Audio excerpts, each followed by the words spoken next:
Welcome, weary travellers, to the Library of Legend. I am Jack Lad, your Dungeon Master for this evening. Couldn't think of what I was supposed to be today. Your Dungeon Master for this evening. And this, of course, is Read and Roll, where we bring on an unsuspecting guest to play through a fighting fantasy gamebook of their choice.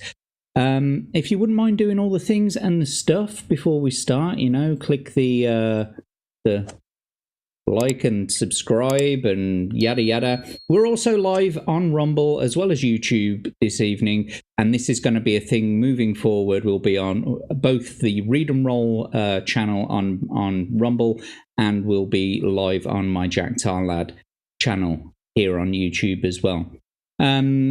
I can see there's a bunch of you in the chat already, so let's not waste too much time. Last week, we had the wonderful Abe, my partner in crime, returning to... did he start another quest? I think he did, yeah. So he started the Forest of Doom last week, and he almost got there.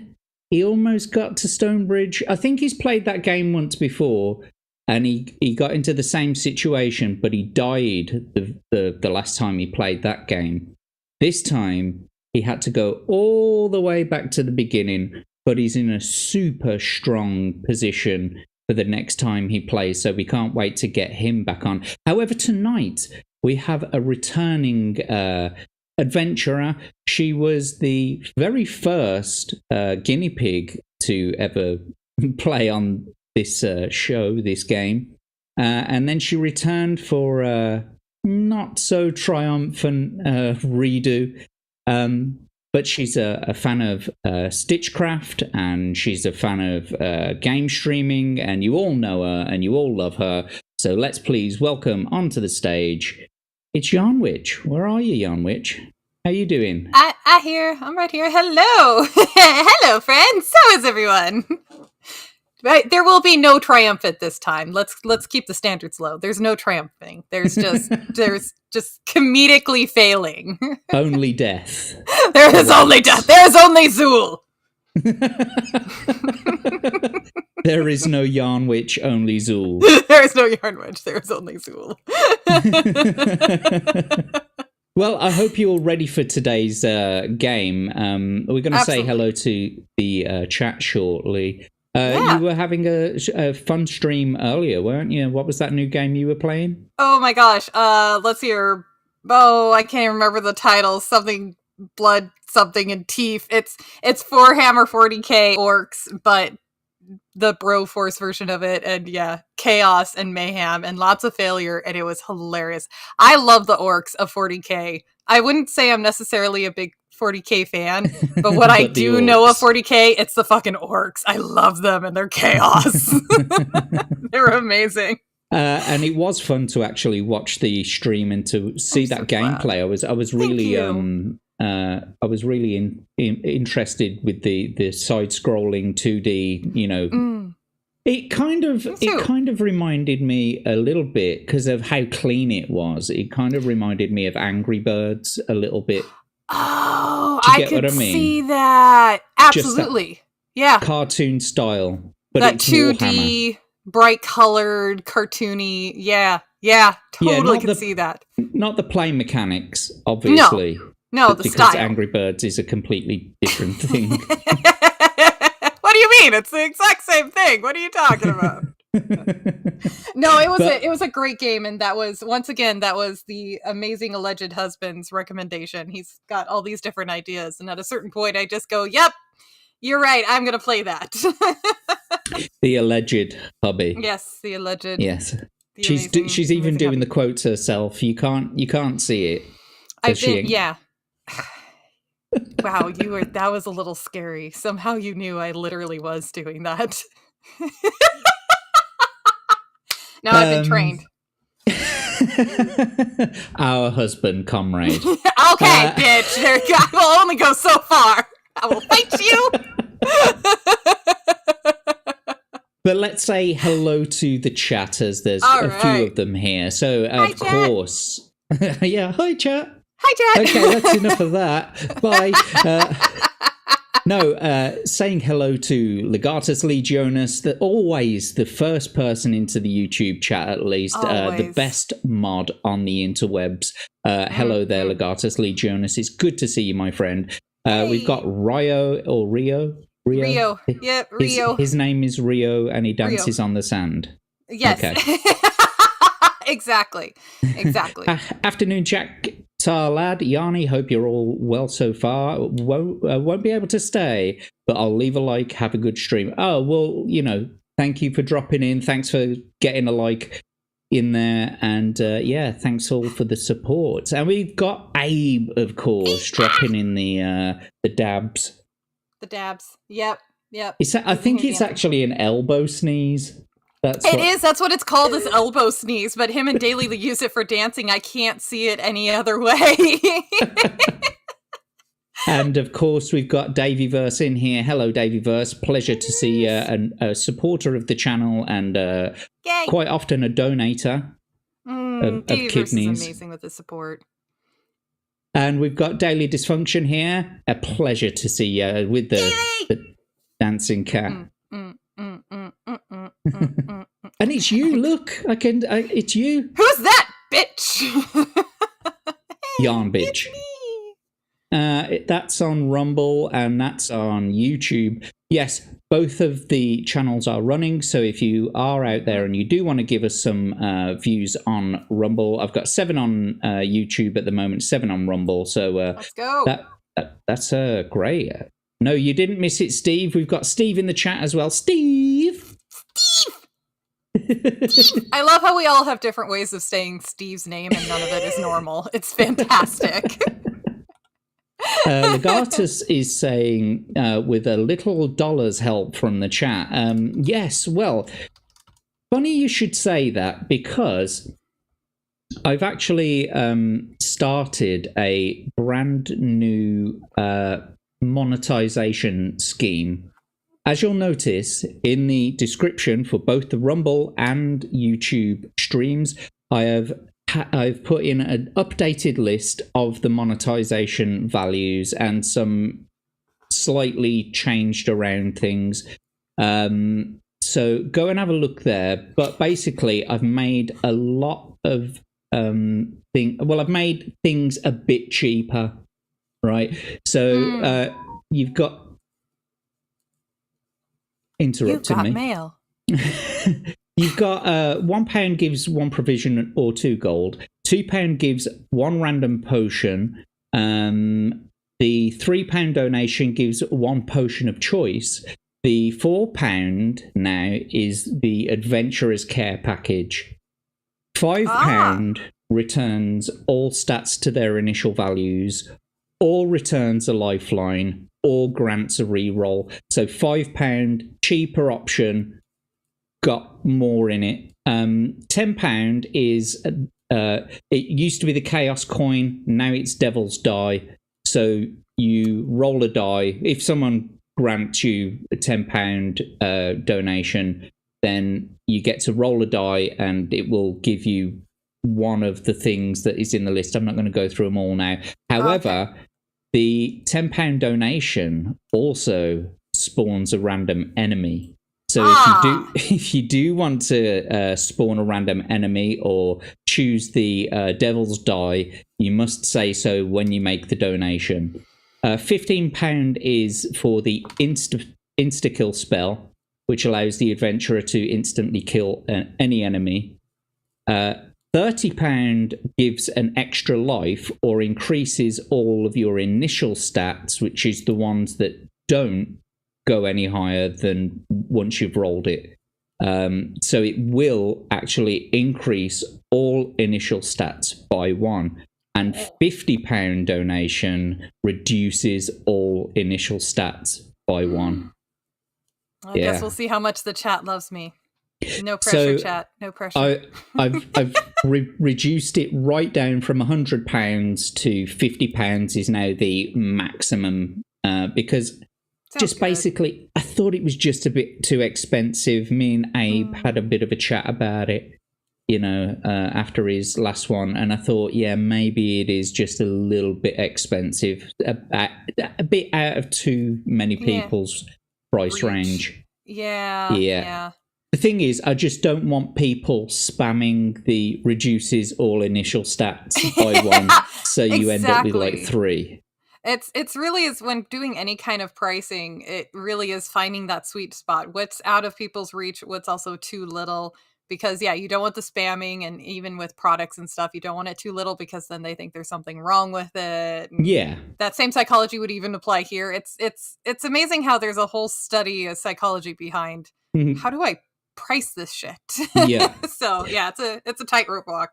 However, so if you want to go into the description, you can see the list of monetization options that are down there, and the ways that you can affect the adventurer's gameplay. If you are feeling generous enough to donate, then you can use the Stream Elements tipping link, which is in the pinned comment in both of the Rumble and YouTube chats. You can also donate through Rumble Rants, which is another way to support the channel and affect the adventurer's game. You could also support the channel by becoming a member over on Rumble as well. So please, if you're feeling generous, come and support the channel. The one thing I will say is that there is an extra added sort of feature to it, and that is, if you want something specific to happen, if you're a donator and you want something specific to happen, you must put it in your, super chat or the tip on Stream Elements, whichever it may be.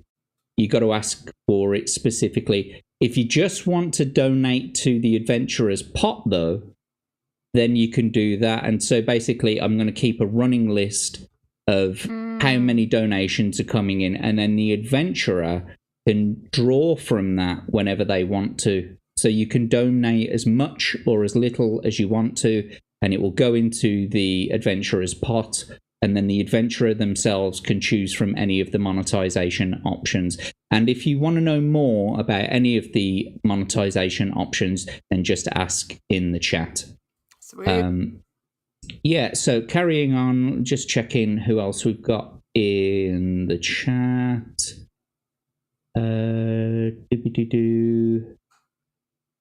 Yeah, just you guys for now. Okay. Davyverse has a question. How much for a Yarn Lizard cameo? He made art of Yarn Witch as a lizard, and I have that image saved. So, well, it's up to you, Jack. You can always put it on. Like you can come up with the donation for that. That's your thing. If you want to make your avatar. Oh fuck! I don't know how much. It's yours. You do it. However much he pays, that's what I will donate to you. No! That goes to you, man. This is your show. £5. Let's do £5. There you go. So Davyverse, £5 British pounds, and Yarnie will change her avatar to the lizard. And you can either donate through Stream Elements, or you can donate through the Rumble Rants. I kind of suggest donating through Stream Elements. I don't know why I'm saying that. But yeah. Thanks, so he's saying care packages then. Yeah, so the care package now, Davyverse, is £4. So yeah, it's just a little bit cheaper now. But there are, like I said, have a look through the options in the description below. Anyway, we ought to get into the game, I think. Yeah. Thanks for being here, guys. Yeah. Thank you. Awesome. Wouldn't be a show without you. Mm-hmm. So. Yes. So, before the show, as usual, I ask our guest to choose from 3 books, and I give them the back of the book blurbs to have a look and choose from. So this week's books are The Caverns of the Snow Witch, the House of Hell, and the Warlock of Firetop Mountain. You know what? He did it. Did he do it? Did he really? He did? The lizard tipped £5 saying care packages and a lizard. Oh, thanks, man. Okay, I guess what he's asking is, will you still change it to a lizard, but you also get a care package? Oh, okay. Yeah, I will change it to a lizard. But also I get a care package? I guess so. That's what he's asking. Haven't even started the game yet. Yarn lizard, there she is. Look, created by Davey Verse himself. Hang on a second. Let's go back to the what's it in. There it is. Isn't that great? You did such a good job with it. I love it. It is. That's so cute. She's just waving hi. Hi. with her with her 3 fingers and 1 thumb. Right. Or is it 4 fingers because you can't use your thumb? Oh, yeah, that's right. I can't use my thumb. So yeah, let's say 4 fingers. My thumb is out of commission. So, well, thank you so much for the donation, Davey Verse. I believe that is Davey Verse anyway. It just says lizard. Thank you for the donation, lizard. Yes, thank you. Thank you. So, yes, anyway, Caverns of the Snow Witch, House of Hell, or the Warlock of Firetop Mountain. Which have you chosen, Yarnie? I have chosen Caverns of the Snow Witch. I had a feeling that you might choose that one. It's a good book. It's a good book. I'm not familiar with that one, so I want to check that out. Smoo played this one, and he holds the record for being the quickest death. Oh, poor Smoo! I am here to beat that record. Yes. You may very well match it. Basically, one of the first decisions that you make leads to something big. And so you could end up dying just as soon as Smoo did. Oh dear. Okay. We'll see how well I can fuck this up. Yeah, those monetization options, by the way, they scroll at the bottom there sometimes. Cool. So you can have a look through whilst they're there. Anyway, on with the show. The Caverns of the Snow Witch. We have had this one before. Oh, another thing as well. You are familiar, of course, with the adventure sheet. Sorry, I couldn't think of what I was talking about for a second there. That's my life. I'm just trying to get it up. Help me get it up. I'm married! My God. You always have to take it... For a married woman, you don't have to take it smutty sometimes. I aim to please. Yeah, I completely forgot to wipe out all of Abe's scores from last week. So, give me a second. Still has Abe's. Yes, it still has Abe's. Davey Verse says you don't need them blue pills. Oh, he says you need them blue pills. You do need them blue pills. I misread that. It's true. I can't lie. Let's try and get you back to where you should be with this. Excellent. Abe, I will try not to fuck it up. He says don't fuck it up. I know Rio said that earlier too. I will try not to fuck it up, but let's be real, guys. Keep your expectations low so I can have a chance of exceeding them. Let's be honest. Yes. So there's your adventure sheet. It's all nice and clean for you. You have 10 provisions, a backpack, and a sword. On your journey, you're allowed to take 1 potion with you out of the potion of skill, the potion of strength, or the potion of fortune. They all restore your current scores back to their initial values. However, as I say previously, once you've rolled Once you've rolled all of your initial stats, they will never usually go any higher than those initial rolls. Okay. Apart from whenever you drink a luck potion, it restores back to their initial values, but also adds 1 to that initial value. So essentially, if you picked the potion of fortune, and when you roll for your luck, you roll a 6, we'll add 6 to that as usual.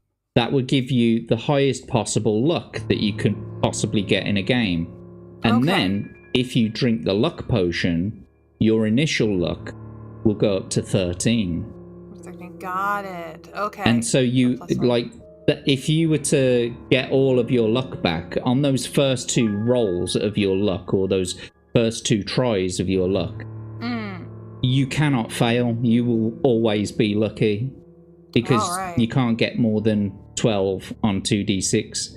And it's always the amount of current luck you have or below to be lucky. Got it. Okay. So thank you. Thank you. What potion do you think you might like to take with you?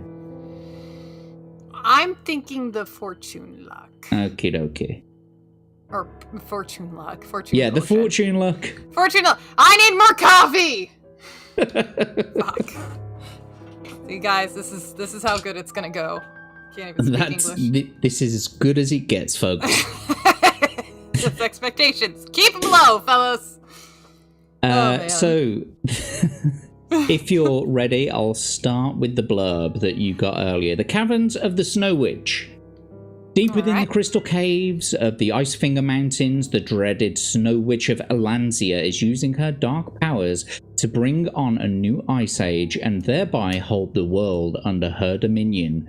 You know nothing of this until a brave trapper dies in your arms, having fallen victim to the terrible creature you're hunting, and lays the burden of his mission on your shoulders. But time is running out, and you must take up the challenge without delay. Many dangers lie ahead, and your success is by no means certain. Powerful adversaries are ranged against you, and your only choice is to kill or be killed. Now, one of the things about these missions is you may progress to your final goal, but you may not pick up all of the things that you need. You may go on some wild goose chases. Not every path is the right path. Some of them just contain rooms that are designed to kill you. Oh dear. Okay, we'll see how it goes. We will. And we've got a JB in the chat as well. I'm just going to say hello to some of you other guys that have come in whilst we've been talking. And we've got Crimson Shadow in the chat. Shadow's back. What's the crack? Pleasure to have you here. Thanks for coming. Do not come. Do not come. Yes, JB. It is the best potion. The luck is the best potion. Oh, he said she picked the coffee potion. Best potion. Yes. I will take the coffee potion. You want coffee? Who wants coffee? I want coffee! Right then. Let's get into this bad boy. Alright. So... do you remember how to fight the battles? Vaguely, because I've watched the stream, so I vaguely remember. Yeah. Okay. We'll go through that as we reach it. Then, if you've got any questions, just ask away. Thank you. Hints on play: your journey will be perilous, and you are likely to fail on your first attempt. Make notes and draw a map as you explore. This map will be invaluable in future adventures and enable you to progress more rapidly through unexplored sections. Not all of the areas contain treasure, some merely contain traps and creatures which you will no doubt fall afoul of. You may make wrong turnings during your quest, and while you may indeed progress through to your ultimate destination, it's by no means certain that you'll find what you're searching for. It will be realized. Still need to take that out. I'm going to do it now. We're doing it live. We're doing it live. Fuck it. Yeah. There we go. I Yeah, can't judge. there we go. My stream was a mess this morning. The one true way involves a minimum of risk, and any player, no matter how weak on the initial dice rolls, should be able to get through fairly easily. So may the luck of the gods go with you on your adventure ahead. Yay! So the background. The winters in northern Alansia are always cruel and bitter. The snow falls thick and the icy wind blows hard, chilling everybody to the bone.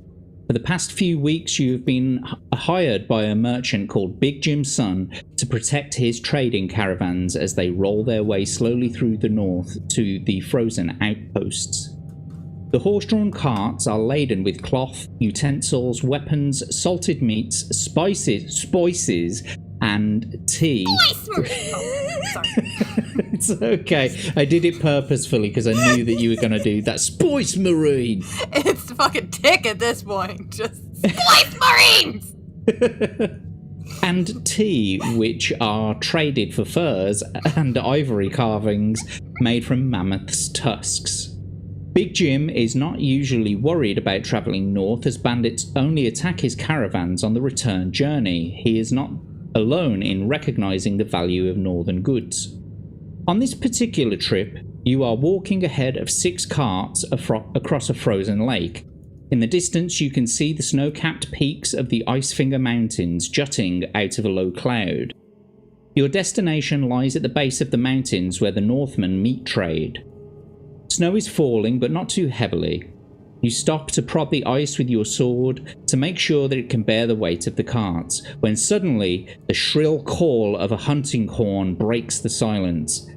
You stand up and run back to the carts to talk to Big Jim. He's sitting next to the driver of the second cart, puffing on a long briar pipe. A huge man with a great bushy beard, Big Jim is obviously a man to be reckoned with.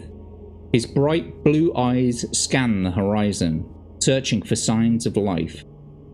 In a deep voice, he says, "Sounds like it came from the outpost. Reckon you better go and investigate. Could be trouble, and get back quick." You set off straight away towards the outpost, at the base of the Icefinger Mountains. You arrive 2 hours later at a scene of ugly carnage. The snow is red with blood and all the wooden huts are smashed and torn down.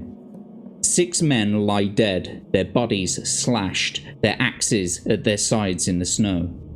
Judging by the size of the footprints, the creature that attacked the outpost must have been enormous. It was fucking huge. There is nothing you can do for the unfortunate Northmen. So you head back towards Big Jim's caravan to report the news. You reach them in an hour, just as the daylight is fading, and relate the terrible events that have befallen the outpost. Big Jim orders the carts to be drawn into a circle to protect his men during the night. A large fire is built into the centre of the circle and you sit down beside it to talk to Big Jim. Everybody is nervous, and a guard is posted to watch for signs of movement outside. In a low voice, Big Jim asks you if you'll hunt the terrible creatures, or otherwise his business will be ruined forever. You smile and reply that you will track down the beast, but only for a purse of 50 gold pieces. Big Jim's jaw drops open and it takes a great deal of persuasion before he agrees to your demand. The snow finally stops falling as you settle down for the night. Sleep is a long time coming, but your mind is active with thoughts of the impending hunt. When you awake just after put my teeth back in. Starting to sound like me. When you awake just after dawn, the fire is reduced to dying embers. Wisps rise gently into the morning mist. Not a sound is to be heard. You walk over to where Big Jim is sleeping and tap him on the shoulder. He wakes with a start and you tell him that you're setting off and hope to be back later in the day. You wave to the guard as the snow starts to fall again and you make your way back to the outpost. Now turn over. Right, so done. Before we do that, we're now going to roll your stats. So All right. here we go. So if you wouldn't mind, please, Yarnie, if you could roll for your skill first, and we require 1d6. All right. 5, not bad. Hey, I'll take Plus 6 gives you 11. So you've got an initial skill of 11, which is like one away from the highest it could possibly be. Sweet. Now, if you wouldn't mind rolling 2d6 for your stamina. Okay. 4 plus the 12, that's going to be 16. It's not incredible, but it's not the shittest in the world. So, okay. Yeah. And now for your luck. If you can roll 1d6, please. 2 plus the 6, that's 8. That is your luck. And don't forget, if at any time you use your potion of fortune, it will increase your initial luck by 1, bringing you up to 9. Okay. Of course, you can't use that potion when you're in a battle. However, if someone donates something to you, like Davyverse did earlier, then you will be able to use it to buy another potion, or maybe he grants you a potion or something like that, and then you'll be able to use that specific one in a battle. Great. Because that's the way that I allow it to happen. I like it. Which reminds me, actually, we did say that because of Davy or Lizard's donation, Lizard. Lizard,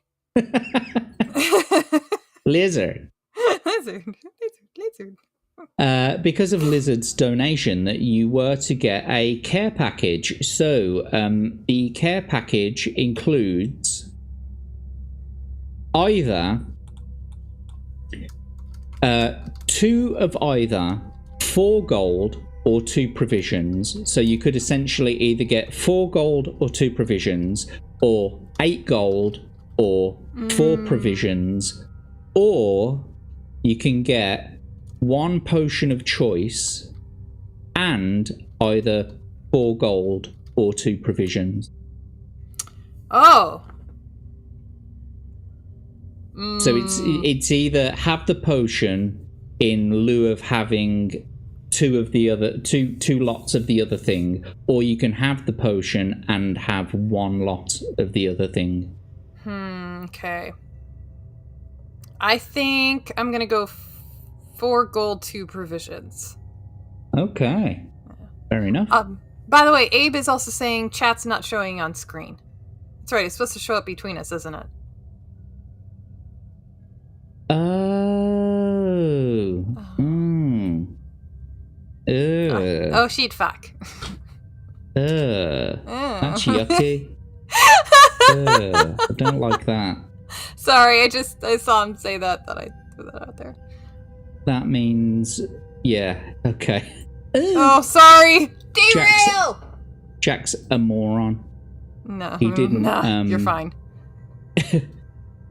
Jack didn't put the pop-out chats. So social stream ninja isn't working properly. Oh, sorry. No. I needed to know that.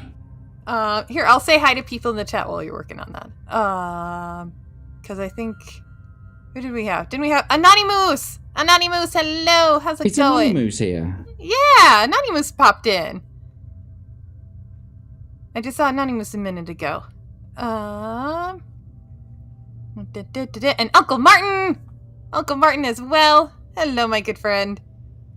Right, hopefully the chat will start to filter through shortly. Okay. Yeah, I'll start chats. There we go. Beautiful. Okay. Oh, Mongoose came by. Oh, Davyverse said Mongoose came, and by that I mean arrived, not the other thing.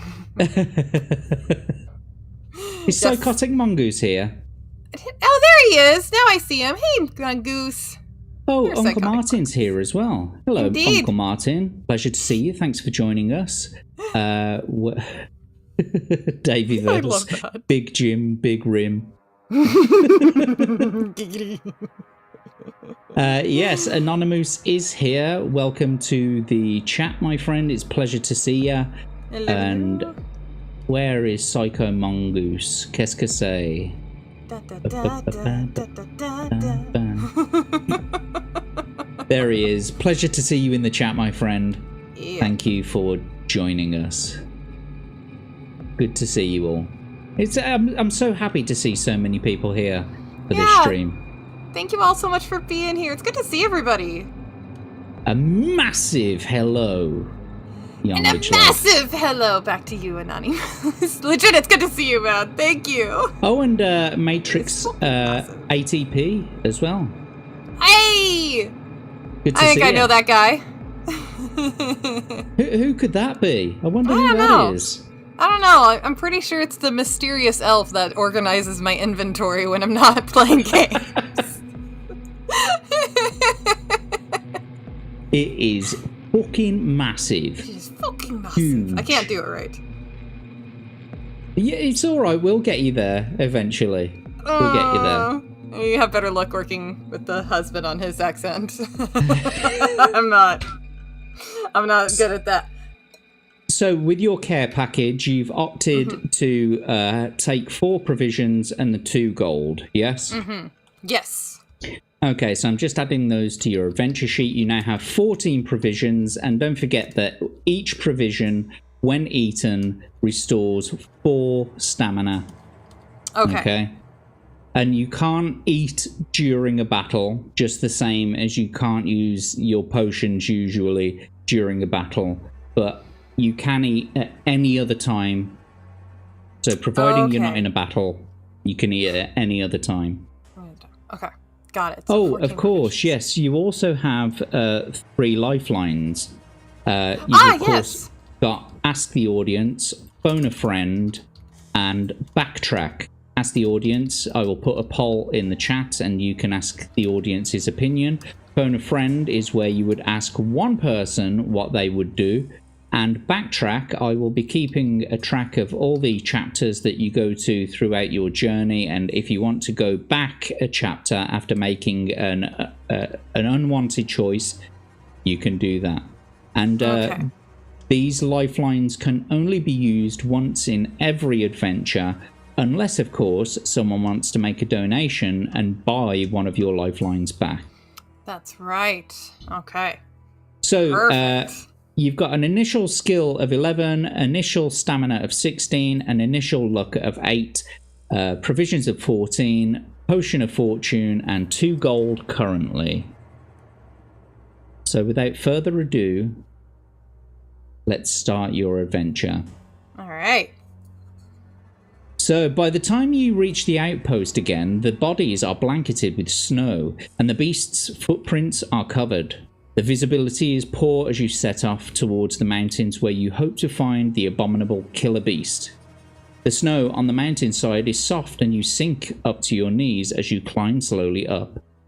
You find yourself at the edge of a crevasse which is spanned by an ice bridge. If you wish to cross the crevasse by the ice bridge, turn to 335. If you would rather walk around the crevasse, turn to 310.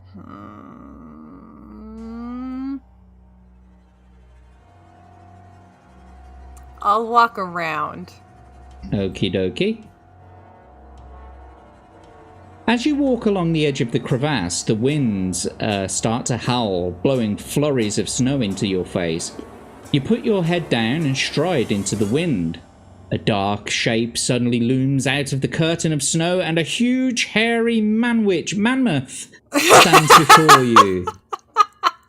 Its long tusks curving out threateningly, trumpeting loudly, it lumbers forward to attack. Now, I mean, you could use your backtrack if you're not happy with having to face off against this mammoth, but if you want to, we'll start the first battle and see if you can get past or match Smooth's current record of dying by mammoth. Oh dear. Oh my god, that's as far as he made it? Poor dear. Yeah. Oh my god. The very first encounter. Yeah, my husband says it's a beefalo. Yes! Let's... It is! We're gonna stand against it. I took him down, I can do it again. Yeah, let's fight. Then, that's how that works. By all means, then, I guess we ought to get into this battle. Let's go. Right, so the mammoth has a skill of 10 and a stamina of 11. The way that the battles work is you roll 2d6 first for the enemy and then second for yourself. Whoever has the biggest attack strength wins the attack round, and the opponent loses 2 stamina. The damage to yourself can be mitigated by using luck, and if you're lucky, we will take away one of the damage points that the opponent did, and if you're unlucky, we'll add another one. However, if you win the attack round and you want to test your luck, if you're lucky, we will take away 2 more stamina from the opponent. If you are unlucky, we will add 1 back. So, without further ado, will you please roll 2d6 for the enemy? Alright. Oh, Not a good Jesus! Start. 6 and a 4 gives them 20. And if you can roll 2 for yourself, please. That is double 6s. Now, one of the interesting things about double 6s, which I have decided since it was suggested to us in the chat maybe last week or the week before, if you do double 6s, I will give you extra 1 damage point to awesome. To the enemy. However, if you roll to double 6s for the enemy on their attack, they also get 1 extra damage done to you. Okay, alright. So it's not without sin. Okay, got it. Okay, so that gives you 23. Anyway, you've won the attack round. Excellent. Which means instead of the usual 2, you've done 3 damage, and we've brought their stamina down to 8. So, would you like to test your luck at this point and maybe do 2 more points of damage, or would you like to carry on with the next attack round? Let's carry on. Okay, 2d6 for the enemy, please. Why couldn't you roll like that in Baldur's Gate 3? Martin's like, what the fuck, woman? A 6 and a 3 gives them 19. Please, can you roll 2d6 for yourself? Alright. Nice. 6 and a 4 gives you 21. You win the attack round, bringing their stamina down to 6. Would you like to test your luck or carry on? Let's carry on. 2d6 for the enemy, please. I think that's a 5 and a 2. That's what it showed up on my other screen, so it's showing a 5 and a 2. Well, that gives them 17. And if you could roll 2d6 for yourself, please. Ah, sad. 2 and a 1 gives you 14. Unfortunately, you lose the attack round, which means we'll have to bring your stamina down to 14. But you could mitigate some of that damage by testing for your luck. But if you'd rather carry on, we'll carry on. Let's go ahead and test luck. Okay, then you've got to get 8 or below on 2d6. Oh, okay. Let's see. Fingers crossed. You did. You got 8 or below, and as always with your luck, we will reduce your luck by 1 point every time you use it, and we will add a point back, since you were lucky, to your stamina. Alright. Next attack round, 2d6 for the enemy, please. 5 and a 3 gives them 18. And if you could roll 2d6 for yourself, please. Oh dear. Snake eyes! Ouch! There's those Baldur Gate rolled. There they are, I found them. Well, unfortunately, you lost the attack round. That brings your stamina down to 13. Would you like to test your luck again, or would you like to carry on at this point? Let's carry on. Okay, 2d6 for the enemy, please. Son of a bitch! Giving them 20 with a 6 and a 4. 2d6 for yourself, please. Oh. 6 and a 3 gives you 20 as well, which means you've parried blows and no damage is done to either. 2d6 for the enemy, please. Alright. That's a bit better. There we go. A 1 and a 4 gives them 15. And then 2d6 for yourself, please. A 3 and a 2 gives you 16. You win the attack round and will reduce their stamina down to 4. Would you like to test your luck or carry on? Let's carry on. 2d6 for the enemy, please. A 6 and a 1 gives them 17. And then if you can roll 2d6 for yourself, please. 5 and a 3 gives you 19. You win the attack round. And we bring them down to 2 stamina. Now, if you test your luck at this point and you're lucky, you'll defeat the enemy because you'll reduce their stamina down to 0. However, 7 is a bit of a precarious... Yeah, I mean, like I said, initial luck wasn't incredible. Yeah. So 7, 6 is around that halfway point where it's either or. You could be lucky, you might be unlucky. Right. That's... no, let's carry on. 2d6 for the enemy then, please. Okay. 6 and a 1 again gives them 17. And then 2 for yourself. Nice. Oh, thank God. 5 and a 6 gives you 22, which means that you win the attack round. You've destroyed the enemy. Congratulations. You did it. Yay! Fuck you, Beefalo! Right. Yeah, Beefalo. Who do you think you are? Some special. Jeez. Big old bullying bastard. Nothing against Yarn Wizard, Lizard, whatever the fuck it's called. Manwich. Manwich, yeah. I don't know. The mammoth. Yes. I need that coffee potion. Who wants coffee? I want coffee! So you won the battle. Congratulations. Don't forget you can take provisions anytime you like to restore your stamina. You currently have 13 stamina, so if you took 1 provision right now, it would restore you back to your initial stamina of 16, but it would mean that you would lose one of the effective stamina that 1 provision can give you. So it's up to you.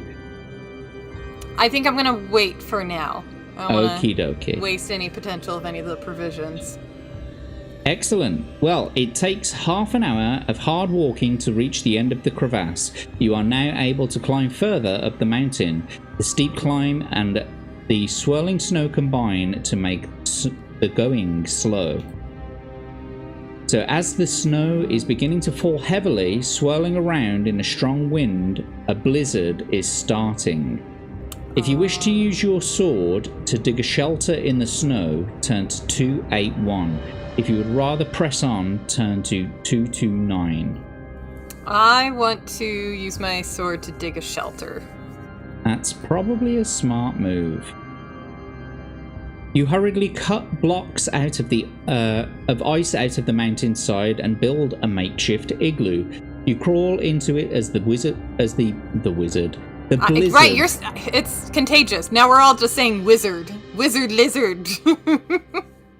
You crawl into it as the blizzard blows down the mountainside with ferocious power. Your body heat is retained inside the igloo and you keep warm.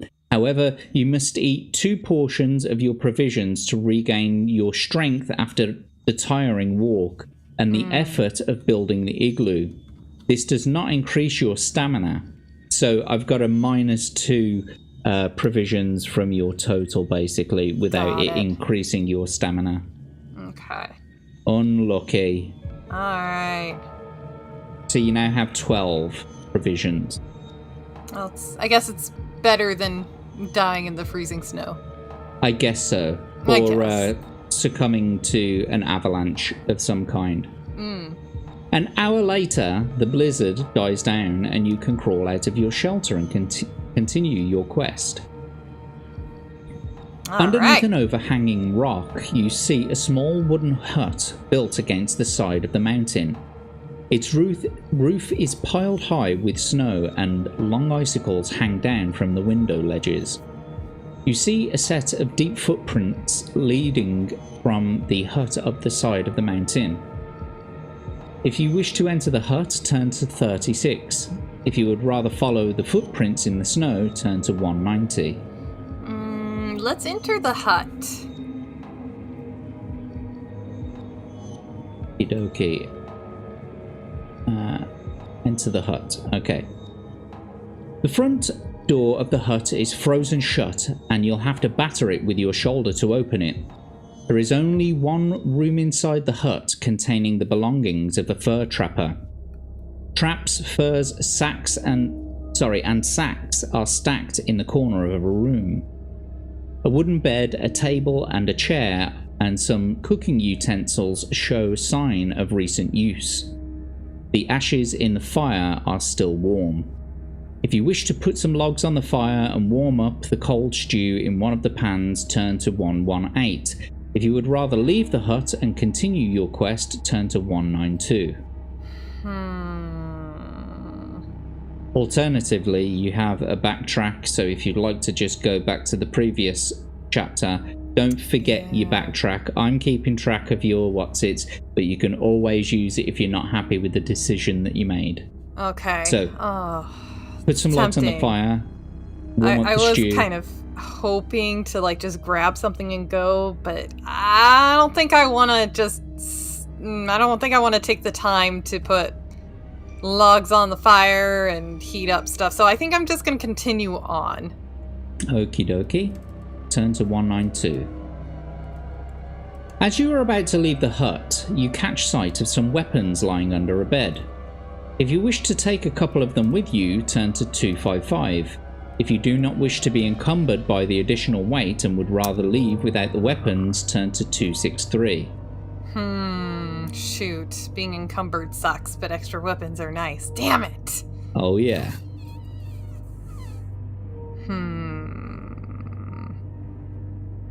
Let's take a couple weapons. Let's do it. Shit, yeah, I was gonna make a alleged toad. Yes! Gonna do it tomorrow. We'll have that for when the husband is able to join Read and Roll and do an episode. I cannot wait for alleged husband to come on and do a show. As soon as he lets us know.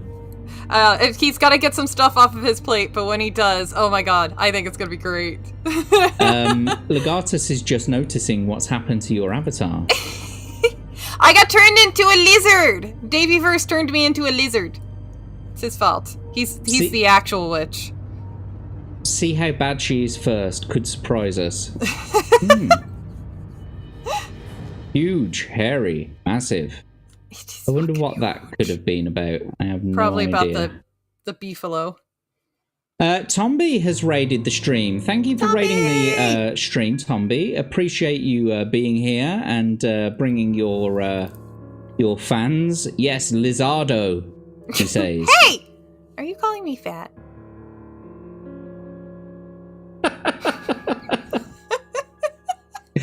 Lizardo. Brilliant.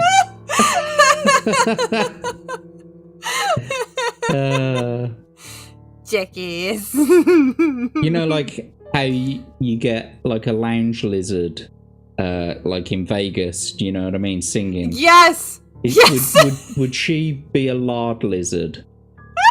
Lard lizard! Yes. No, he's like, If you bend over and the sun disappears, then yeah. Right, back to the game. Did you say you wanted to take some weapons? Yeah, my video gamer site is taking over and is itching, so Loot everything. Yeah, loot everything. 255.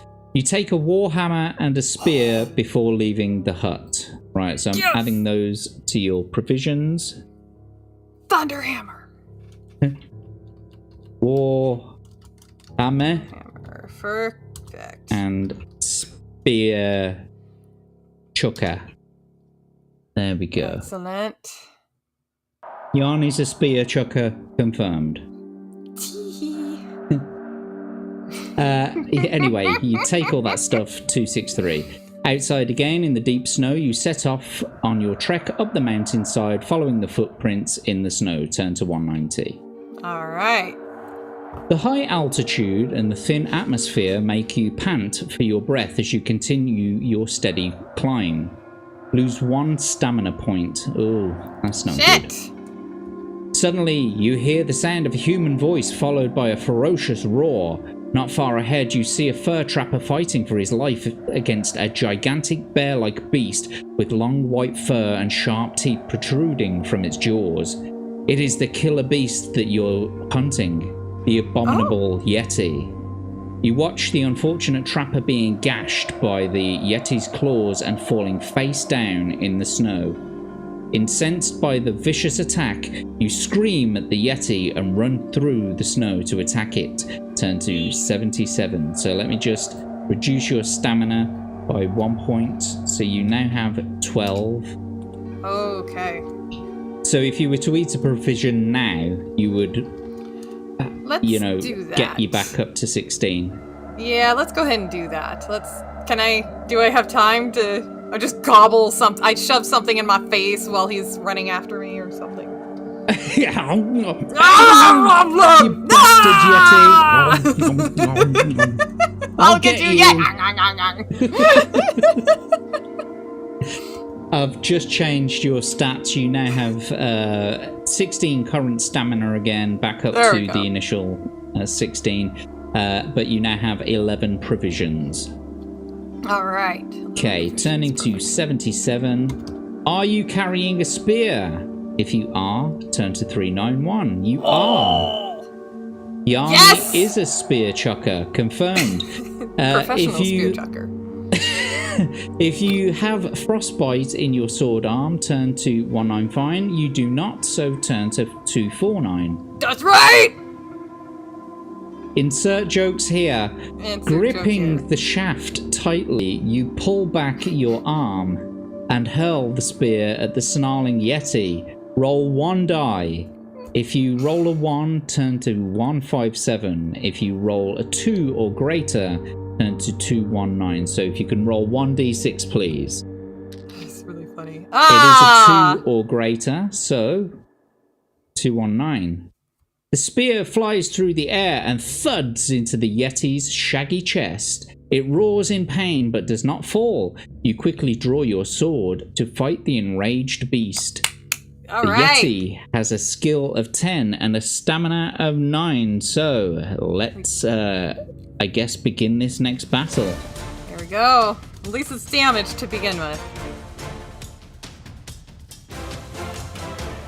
So a skill of 10, stamina of 9.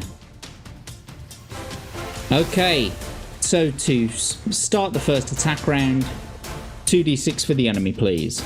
Alright. A 1 and a 6 gives them 17.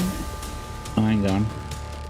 Delete the old scores first. 17. And 2d6 for yourself, please. 2 and a 4 gives you 17. You parried blows. Alright. Okay, 2d6 for the enemy, please. A 1 and a 3 gives them 14. Not bad. And 2 for yourself, please. A 5 and a 2.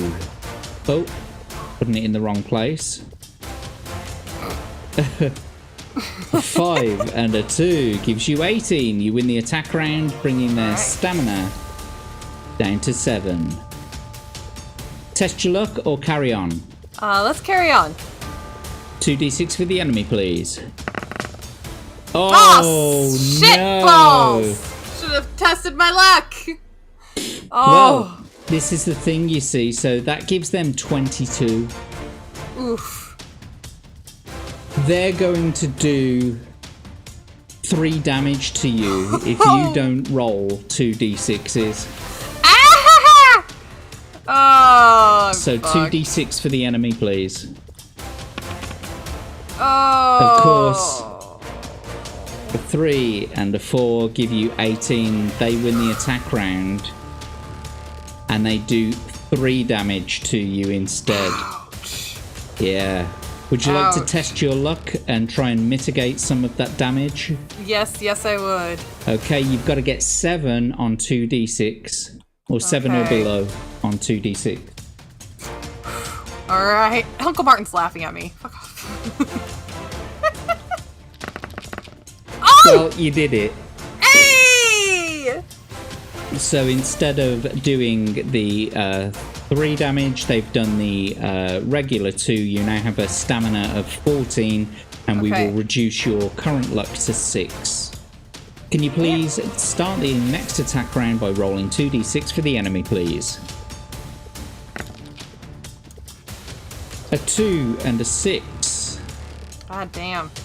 gives them 18. And if you can roll 2d6 for yourself, please. 4 and a 2 gives you 17. Oh, they win that attack round as well. Fuck! So you're now down to a stamina of 12. Would you like to test your luck or carry on?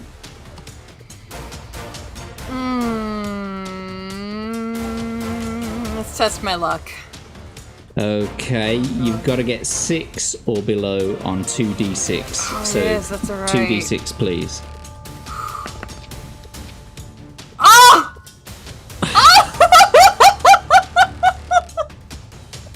I'm not doing that ever again. Well, I mean, so there's one thing I will say, like a little hint I'm going to give you for the rest of the adventure. Luck actually plays a big part in one of the chapters. So you've got to try to conserve some of your luck. Okay. But anyway, you were lucky. We've reduced your current luck to 5, and your stamina went back up to 13. And I still have that fortune potion. You do. Okay. Yeah. Alright. Okay, next attack round. 2d6 for the enemy, please. 2 2s gives them 14. That's a little better. Okay, I'll take that. And then 2 for yourself, please. God damn it. 2 and Why? a 1 gives you 14. You parried blows. Next attack round. 2d6 for the enemy, please. Oh, I'm sweating. God damn it! Oh, dearie me. Oh, that hurts. It does hurt. They're going to do 2 damage. Sorry, they're going to do 3 damage rather than the 2 if you don't roll 2 d6s. Okay. So, sorry, if you don't see. roll 2 6s. Alright, here we go. Fuck. Unlucky. Oh. That's 22 against 17, so they've scored 3 damage, giving you a current stamina of 10.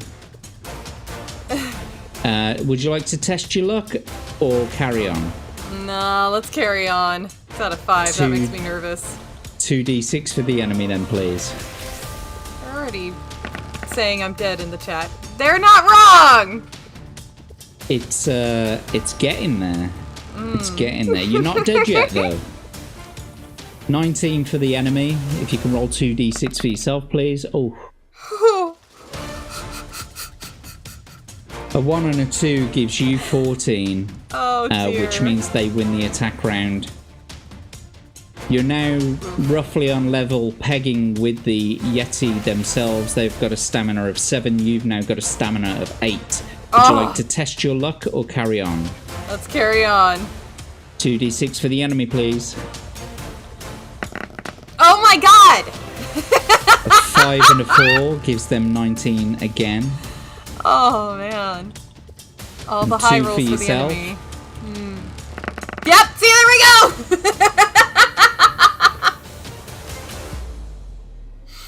Oh man. 19 against 14 again will reduce your stamina down to 6 this time. Would you like to test your luck or carry on?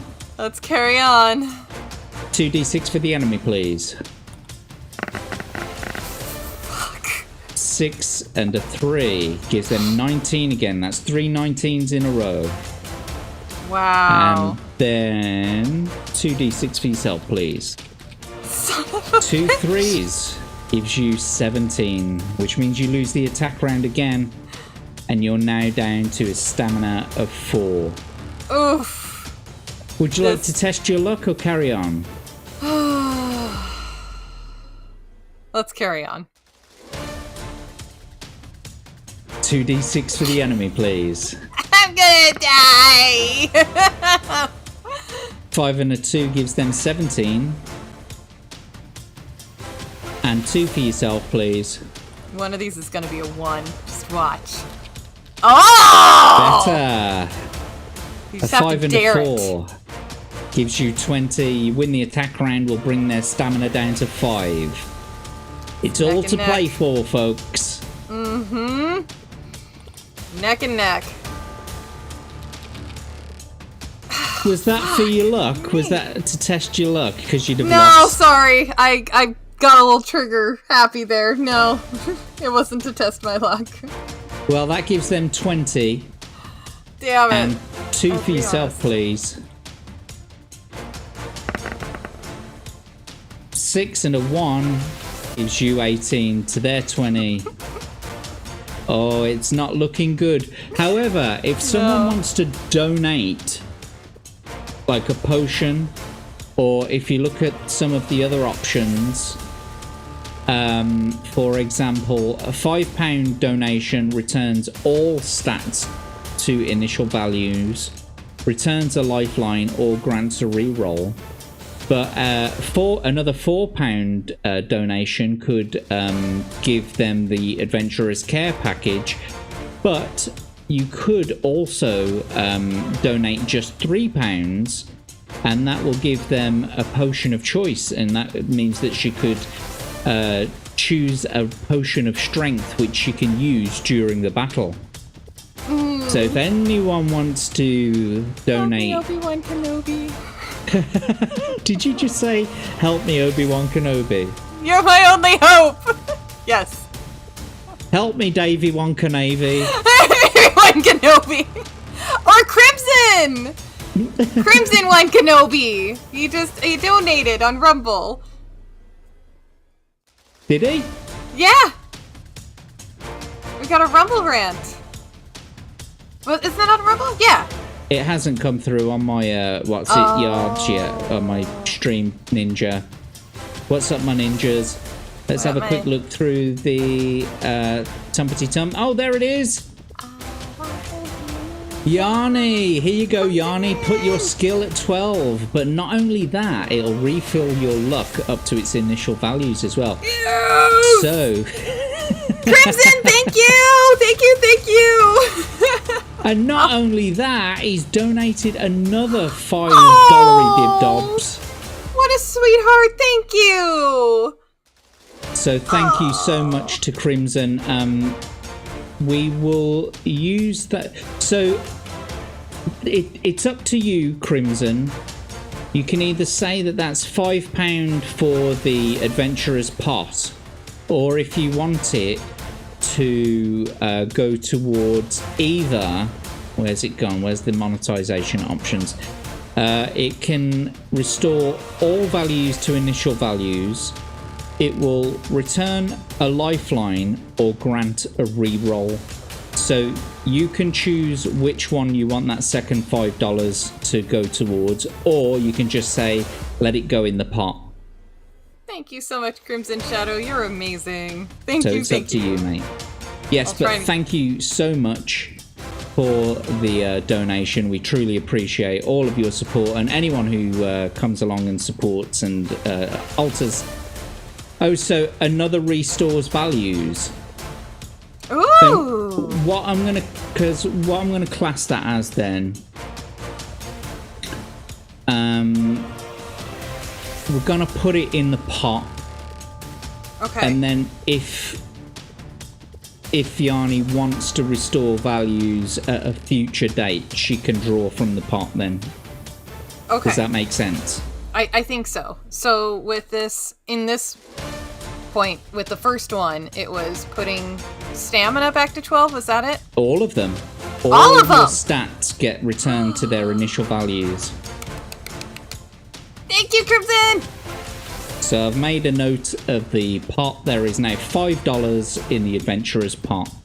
And so that means you've magically conjured up some spell, and by the power of friendship! You now have all of your stamina and all of your luck back to where it was when you first started the adventure. And the adventure continues. So if you wouldn't mind, please, rolling 2d6 for the enemy. Oh, that's very exciting. God fucking Jesus Christ! You're gonna need it. I am gonna need it. So that gives them 20. And if you can roll 2d6 for yourself, please.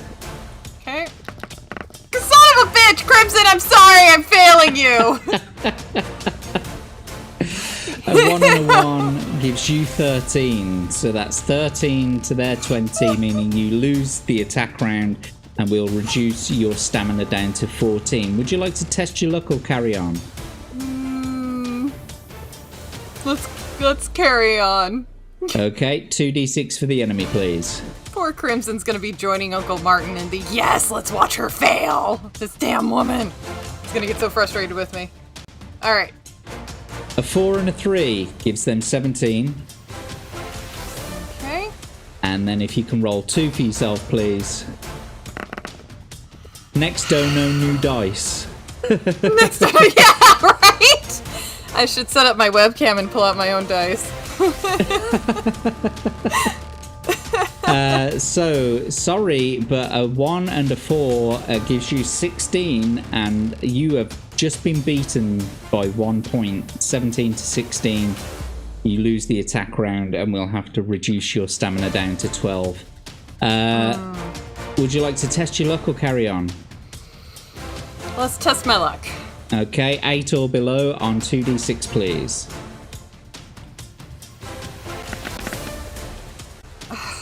You just can't catch a fucking break. No! Which means we'll reduce your current luck down to 7, and we have to, I'm afraid, reduce your stamina by an extra 1. 2d6 for the enemy, please. Oh, hang on. Well, let's think about it, actually. Don't forget, you have got another £5 in the pot. So at some point during this battle, you could restore all of your points back again. So you could get down to 2, and you could restore all of your points, because that's what Crimson wants it to be for. Yeah, but that's also, true. It does grant you a reroll. But anyway, that's yeah, up to I think you. I'm gonna save it for restoring values. Okie dokie. But I'll wait on that. Oh, so man. 2d6 for the enemy then, please. Alright. A 6 and a 3 gives them 19. And 2 for yourself, please. Okay. The chat in video isn't moving. Streamer, check the chat. Oh. Hang on. Oh, no, it's moving now. It says, what about Yarnie's...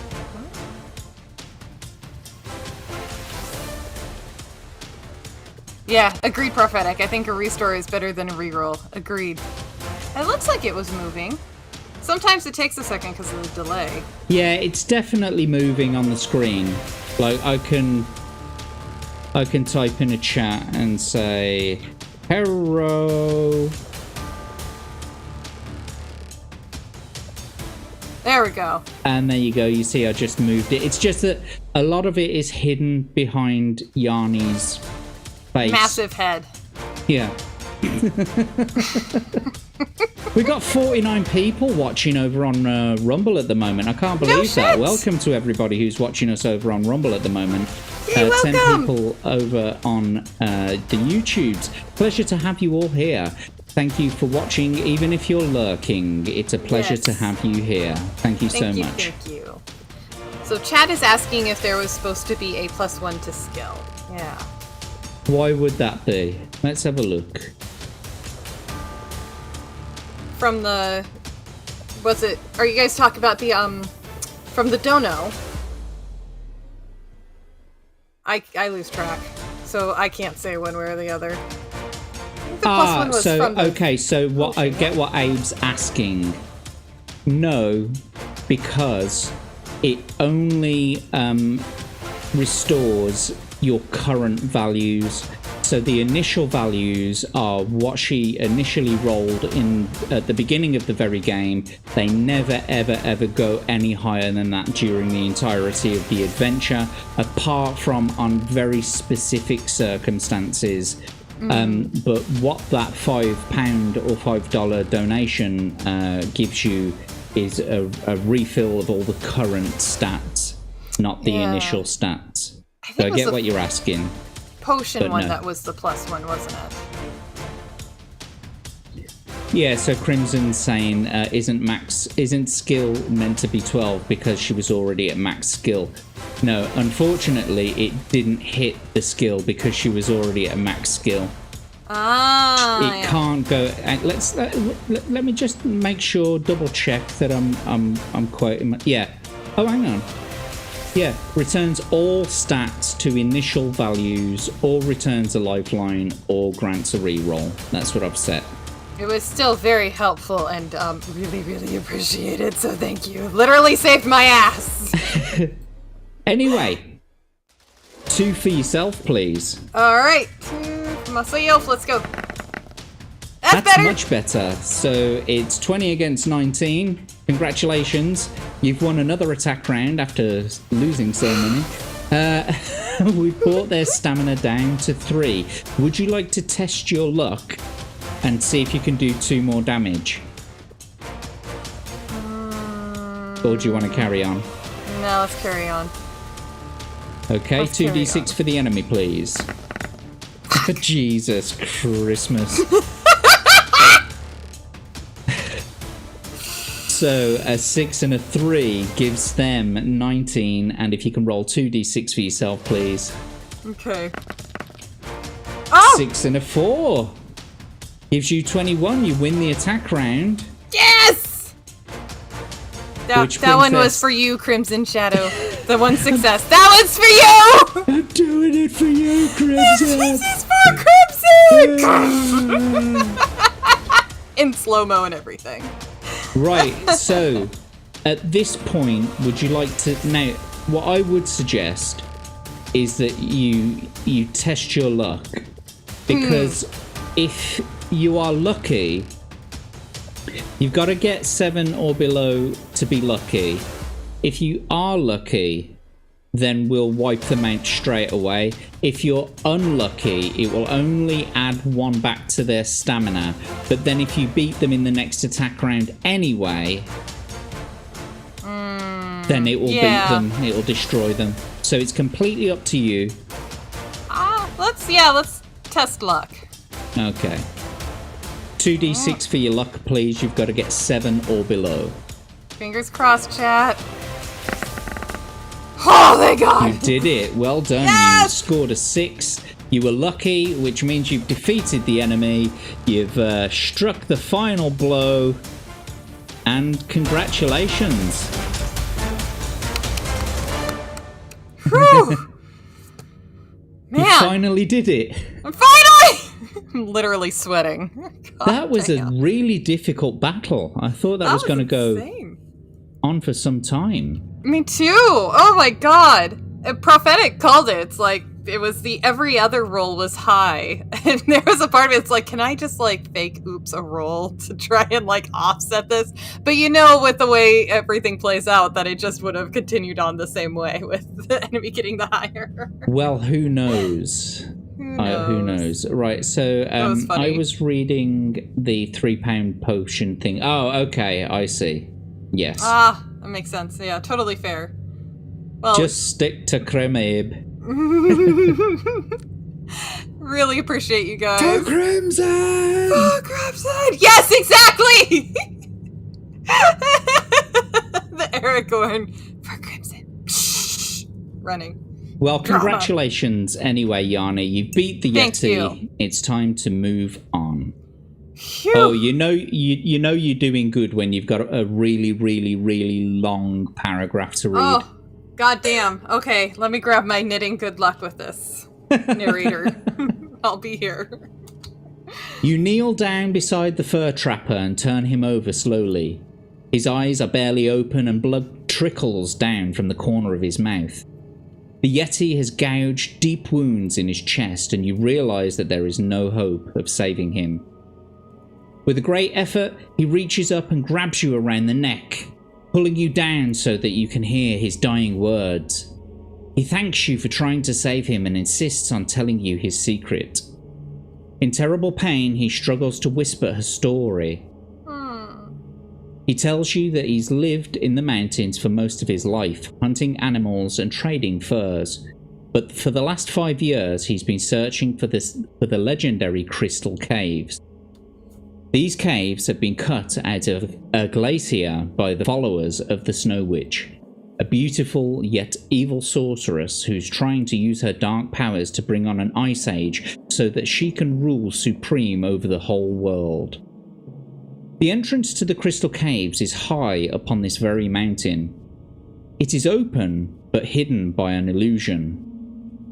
The unfortunate fur trapper found it by accident only yesterday when he saw one of the Snow Witch's warriors seemingly walk straight through an ice wall and disappear. The trapper left a piece of fur hanging over the entrance so that he could find it again the next day. Sadly, the Yeti has put an end to his hopes. He asks you to enter the caves and slay the vile Snow Witch and leave her followers without their leader. There are legends about great treasures being frozen into the walls of the Snow Witch's lair, which would provide ample reward. The fur trapper suddenly grips you hard and then falls back silently into the snow. He's dead. Aww. You cover him with snow, and before deciding what to do, you think of the 50 gold pieces that await you if you return with evidence of the Yeti's death to Big Jim's son. But the thought of a quest through the Crystal Caves beneath Icefinger Mountains excites you. I've got to put my fucking teeth back in.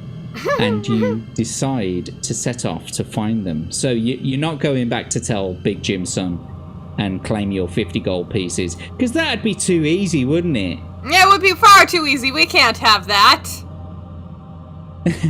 Now that the snow has stopped falling, the sky is clear and blue, the air is cold and crisp, and the snow crunches beneath your feet. Slowly, you make your way up the mountainside, looking for the cave entrance marker left by the fur trapper.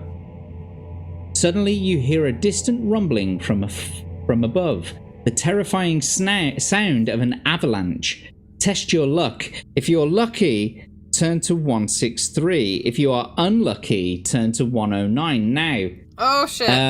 Yes, oh shit indeed, because you're currently on a luck of 6, but you do have a potion of fortune.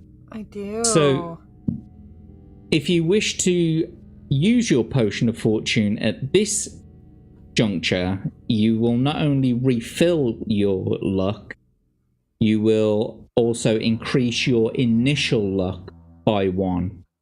I think I'm gonna do that. I want to do the potion. Okay, but I'm just throwing it out there. There's no saying, even if even if you bring this up to 9 now, yeah, there's no saying you're going to be lucky with 9 or below on 2d6. Yeah. So I'm just saying. So do you still want to drink your potion of fortune? I do. Okie dokie. Then your potion of fortune is now gone. Your initial luck is now 9 and will bring your current luck back up to 9. So we're going to have to test your luck now. So if you can get 9 or below on 2d6, you will be lucky. Okay.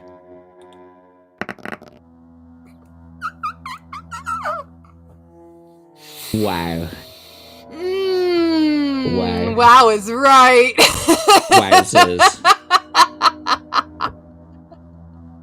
You were unlucky, I'm afraid. We've reduced your current luck down to 8. Okay. But unfortunately, you were unlucky. Mm-hmm.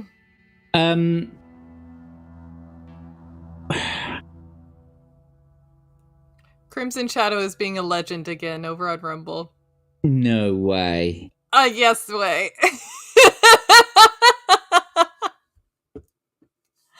Crimson!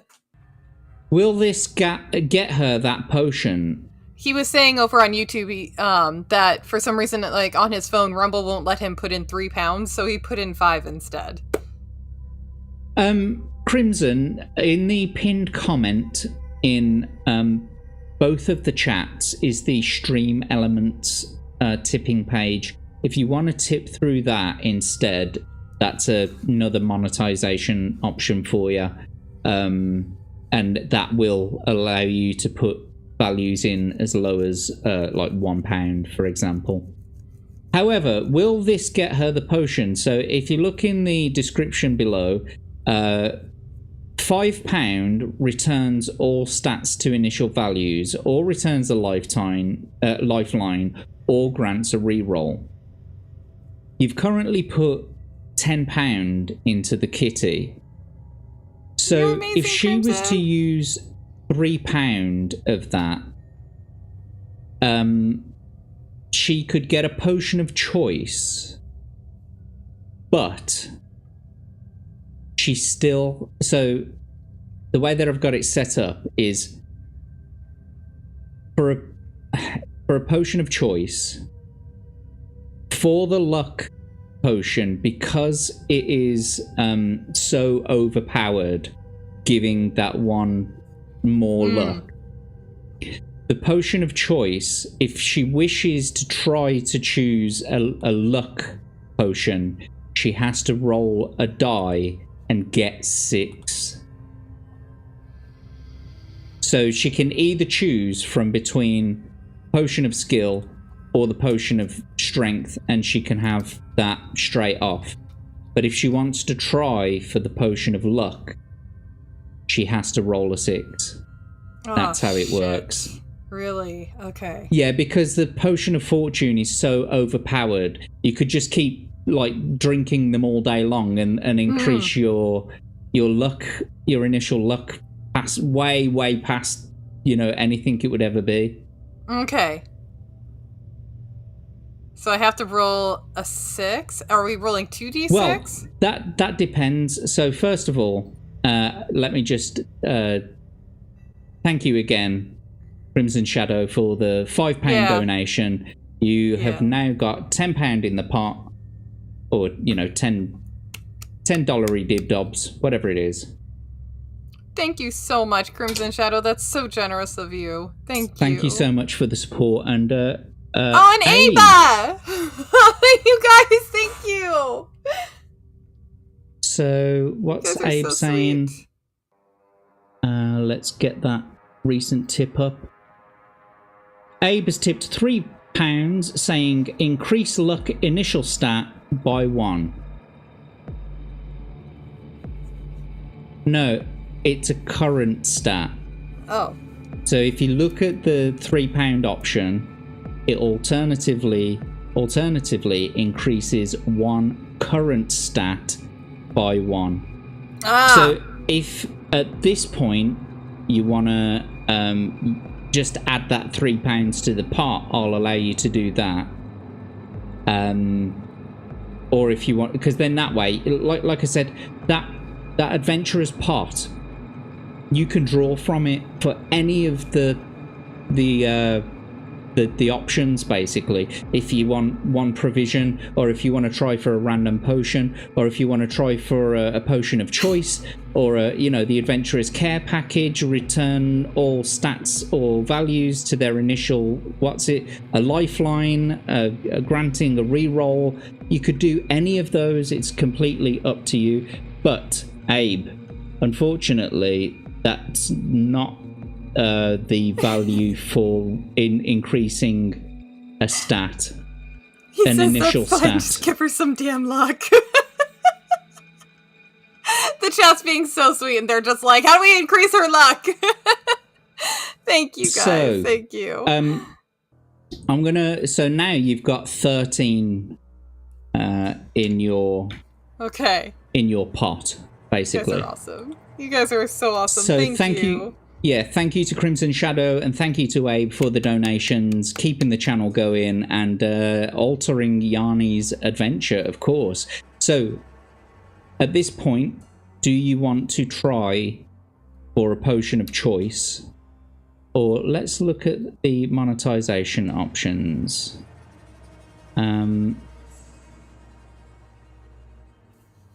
Yeah, because, like, if you want to increase her initial stats, a 30, because I had to make it like expensive enough that it would not be spammed, because otherwise you could just keep spamming donations and she'd have like so overpowered initial stats. So a £30 donation gives an extra life or increases all of her initial stats by 1.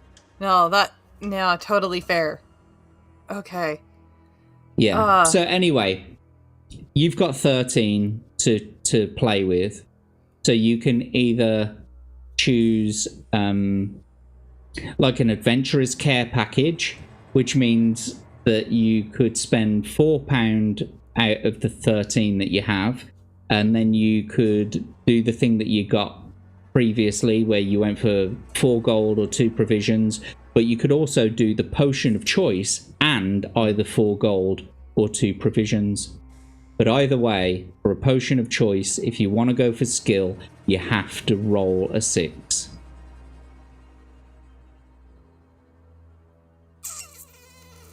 For the luck potion. Can I?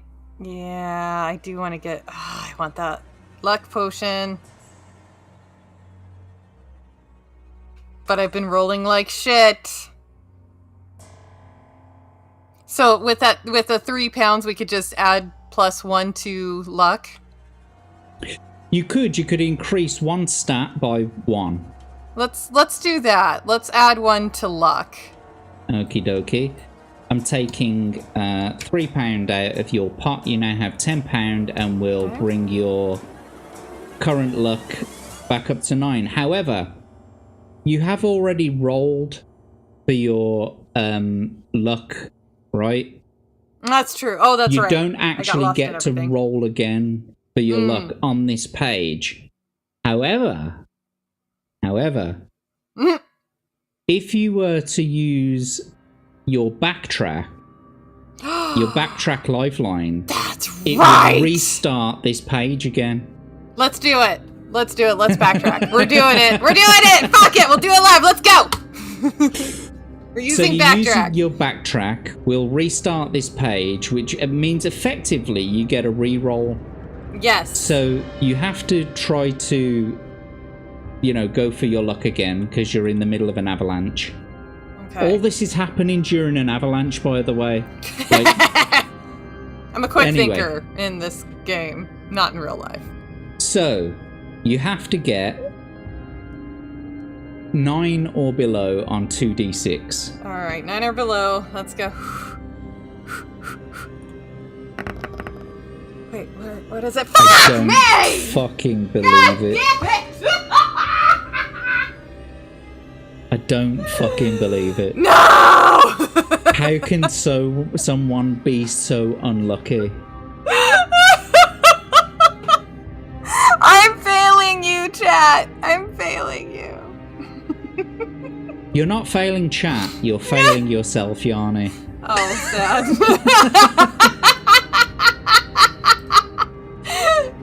Oh, damn. Now, All right. just to remind you, Uh-huh. £5 returns a lifeline. Oh, god damn. Oh! I feel like... No, I feel like that...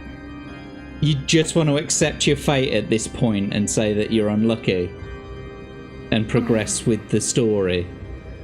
I kind of do, but so this is my thinking. I don't want to waste the very generous and kind donations that have been given. But if I just accept my fate and we turn to page 109, what waits for us on page 109? Is it you died? Is it the, blood souls you died on there?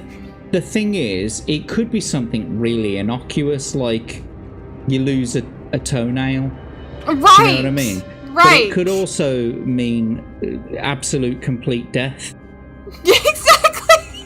But the lucky thing about it is that you've got £10 in the pot, right?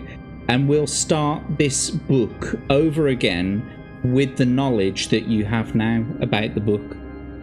Oh, that's true. But we'll re-roll your stats.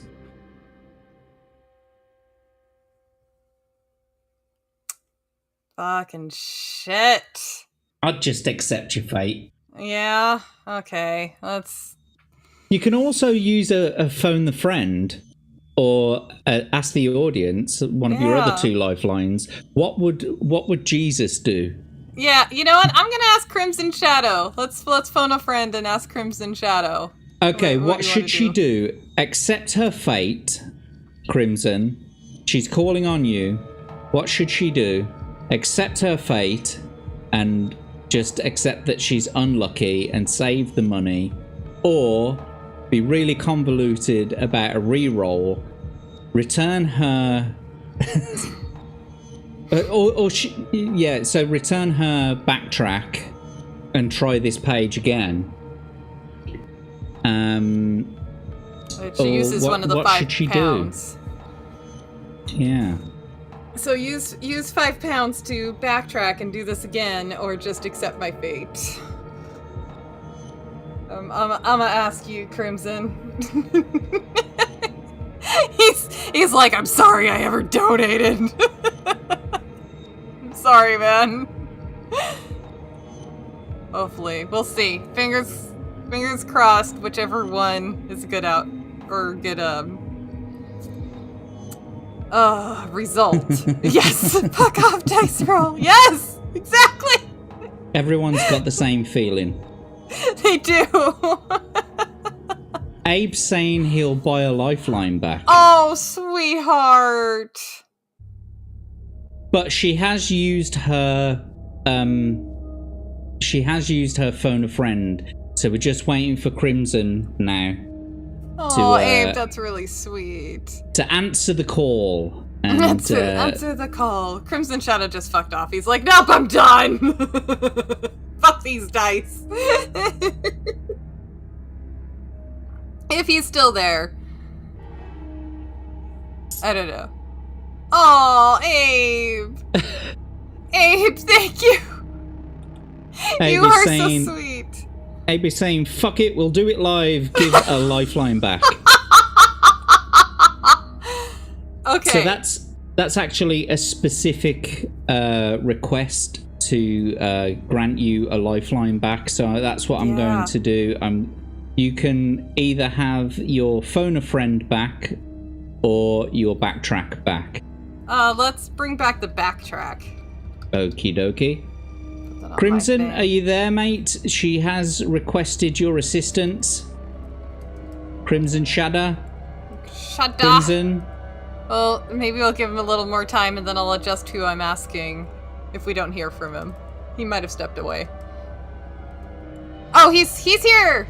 Okay, Yay! so does she accept her fate of being unlucky, or does she use her backtrack and restart again? What should she do?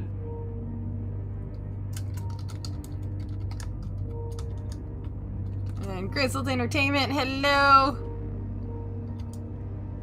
I guess two backtrack. I like JP saying, get 2 backtracks so you can backtrack the backtrack if the backtrack doesn't work. All this over one decision of whether or not to carry on. Yeah. Okay, yeah. so Crimson has answered. He recommends that you use backtrack, but it's completely up to you, of course. Thank you, Crimson. Thank you. Okay, yes, I will use the backtrack. Okay, so we are restarting this page. You will have to roll again, but one thing that you haven't done yet is returned your initial stat, your current luck back to its initial stat. Now, you don't have to do that, right? Oh, that's right. You could just try your luck again, but you have to try and get 8 or below this time round. Let me just bring up your adventure sheet so you can see what I'm talking about. Yeah, so totally fair. You've used your backtrack. We're going to restart this page again. You're going to roll again for your luck. Now, you can either use one of the £3 out of your £10 current pot to increase your luck to 9 again, or you could just try and get 8 or below on 2d6. Let's raise it up to 9. Let's do that. Okie dokie. So you now have £7 in the pot. Okay. And thanks again, Abe, and thanks to Crimson Shadow for the donations. Truly, really appreciate you engaging with the show like this and helping Yarnie out and helping the channel out as well. It all goes to a very good place. So, Yarnie. Okay. Your stats, your luck is back up to 9. Okay. You have restarted the page. You have phone a friend and backtrack used now. Okay. But we got 9 or backtrack below. back from Abe's recent thing, right? No, you've just used that. Oh. Okay. Sorry. I lost track of things. Ah! Okay. All right. So that's a 2d6, and you've got to get 9 or below. All right. Oh, my stomach's in knots. Here we go. Oh, thank Finally! fuck! Oh, thank fuck! Oh, my God! You scored a 6. And before we go any... Well, actually, no, not before we go any further. Yeah, thank you so much, guys. So much. I would have died, like, literally 5 times over. Wow. Oh, Wow. fuck. I need a shower after this. I'm sweating bullets. So you were lucky. We move For on. once. I'm assuming you want to accept your fate that time. Yes, Okay, please. okay. Yes, please. Yes. You look up to see great cascades of snow tumbling down the mountain, but fortunately the avalanche sweeps down a ridge adjacent to the one you are climbing. And we continue to 363. I think that other page was just death. Seeing that, I really think page 109 was the, you died. I don't basically. think it was death. No? Okay. But what I do think it was, if I'm remembering correctly, you lose some stamina, and I think you get frostbite in your sword arm. Ooh. Oh. Or something like that. That's so rough. that brings your skill down. Oh, that's real rough. Oh. Yeah. No thanks. Anyway. Thank you, guys! Alright. You make your way slowly up the mountain until you reach a rock face that is too steep to climb. You walk around the side until you see a massive wall of ice which completely blocks a gully between two peaks of the mountain, the glacier. Your heart leaps as you catch sight of a piece of fur hanging on the wall of the... Your heart leaps as you catch sight of the piece of fur hanging on the wall of ice by the trapper. Although you cannot see the entrance, you walk straight ahead. You shut your eyes as you think you are about to walk into the wall of ice, but you walk straight through the illusion and find yourself inside a long tunnel carved into the ice. You walk down it and soon arrive at a T-junction. If you wish to turn left, turn to 395. If you wish to turn right, turn to 215. Let's go left. Because it's like west. The tunnel bends around to the right. As you turn the corner, you almost bump into a tall, pale-skinned humanoid coming the other way. He is wearing a white cloak with a hood pulled over his head. He is a mountain elf, one of the Snow Witch's followers. Will you nod your head at him and walk by nonchalantly? Tell him you have come to join the Snow Witch's followers, or attack him with your sword.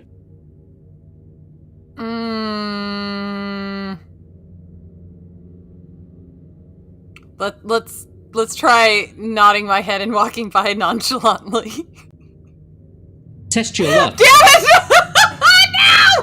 No!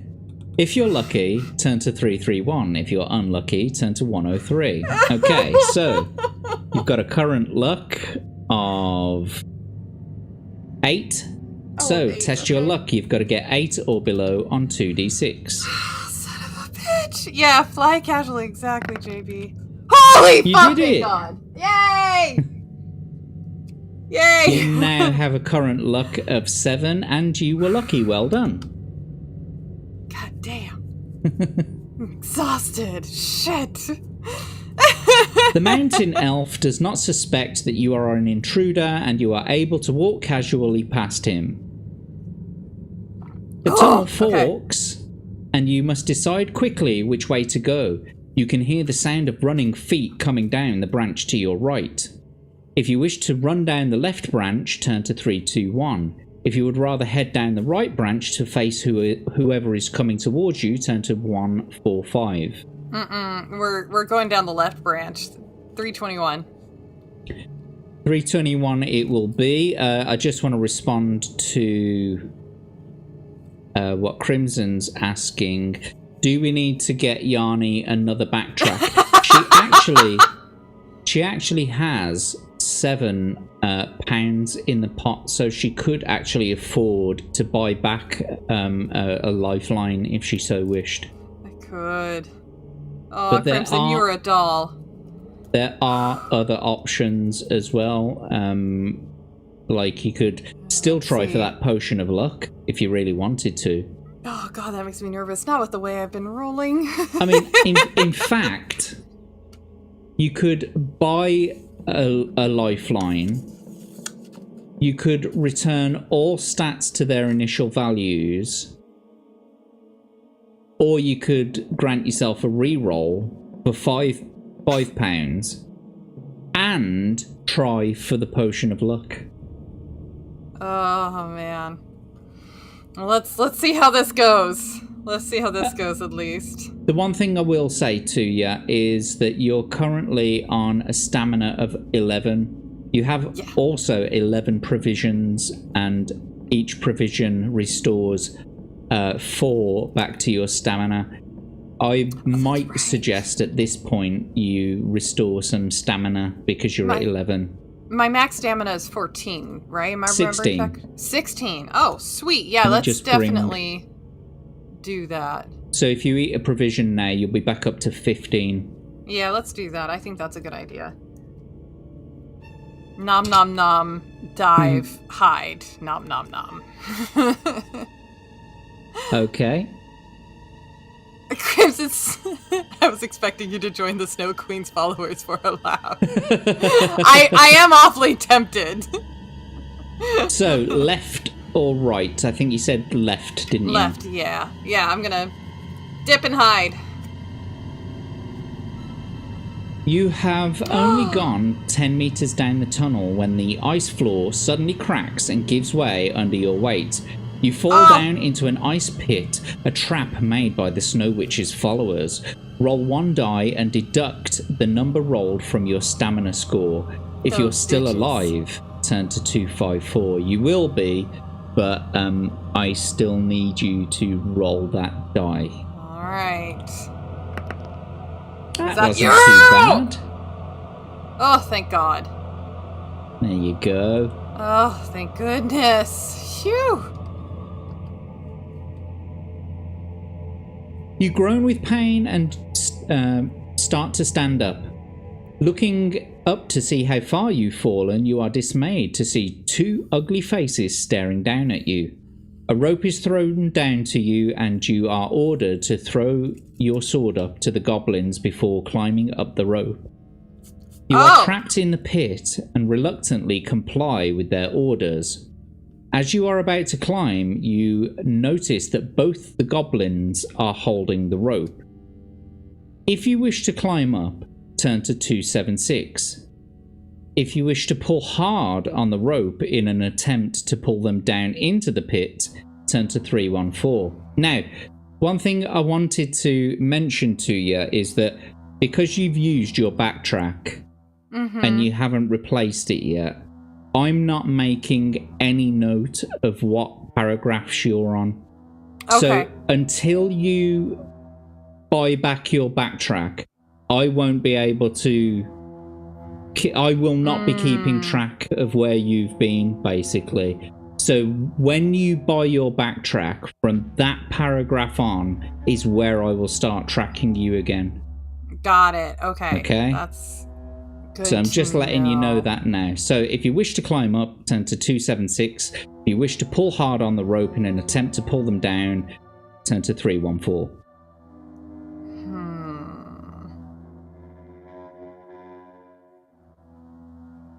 Oh, goblins. They know that I'm... You know what? They know that I'm hostile, otherwise they wouldn't say throw up your sword. So I'm going to pull hard on the rope in an attempt to pull them down into the pit. You tug down hard on the rope, hoping that the goblins are as stupid as they look. Test your luck. So, 2d6 please, and you've got to get 7 or below. Okay. You did it. Oh, thank God! Oh, that's a relief. Okay. So we'll reduce your luck down to 6. Alright, down to 6. I did say that this game was a bit luck heavy. It is, isn't it? Holy shit. You were lucky anyway. 188. Neither of the goblins releases the rope and both tumble headlong into the pit. Only one of the two picks himself back up, the other remaining face down on the ice floor. With blood streaming from his nose, the angry goblin pulls a dagger from his belt and tries to stab you. In the confined space of the pit, you must defend yourself with bare hands. Aww. So, what that means is, during each round of combat, you must reduce your attack strength by 3, as you are without your sword. Wait, where did my sword go? Shit. You threw it up to them. I did? Oh, I didn't. Oh, whoops. I missed that. Okay. But they've brought it down with them. I'm pretty sure of that. But what it's saying is, in the confined space of the pit, you must defend yourself with bare hands. So you've got no room to wield your sword anyway. Got it. Okay, cool. All right. Okie dokie. right. Well, in that case, let's start this battle. Mortal Kombat! The goblin has a skill of 5 and a stamina of 4, so it shouldn't be too bad. Okay. Stamina of 4, but we're going to reduce your current skill by 3, bringing you down to 8. Okay. So don't worry, I'll put those back on after the battle. Okay. So if you could please start the first attack round by rolling 2d6 for the enemy. Alright. Ah, Jesus H. Christ. Of course. Double sixes, which means that they do 1+ damage. So damn. that gave them a score of 17. And 2d6 for yourself, please. 4 and a 6 gives you 18, minus the 3, that gives you 15. Oh, unlucky. Oh, of course. They win the attack round, and we've got to bring your stamina down to 11. Okay. Would you like to test your luck or carry on? Let's carry on. Okay, then 2d6 for the enemy, please. Okay. 5 and a 2 gives them 12. And 2 for yourself, please. 6 and a 1 gives you 15. Ah, but minus the 3, 15, 14, 13. So yeah, that gives you both 12. Okay. Yeah. Alright.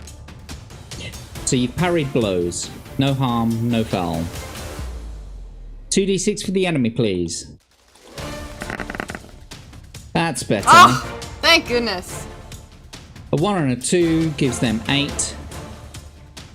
And then 2 for yourself, please. Woo! Yeah, there we go. Oh, sugar plums. Sugar plums? What? Actually, yeah.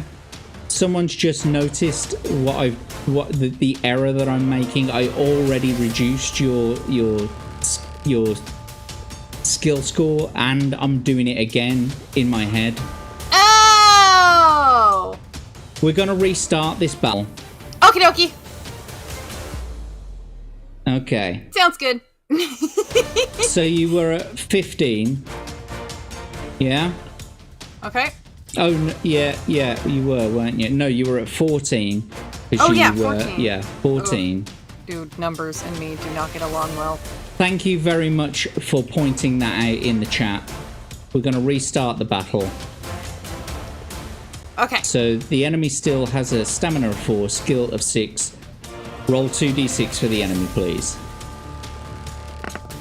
Yeah! 1 and a 2 gives them 8. And 2 for yourself, please. Well, oh, okay.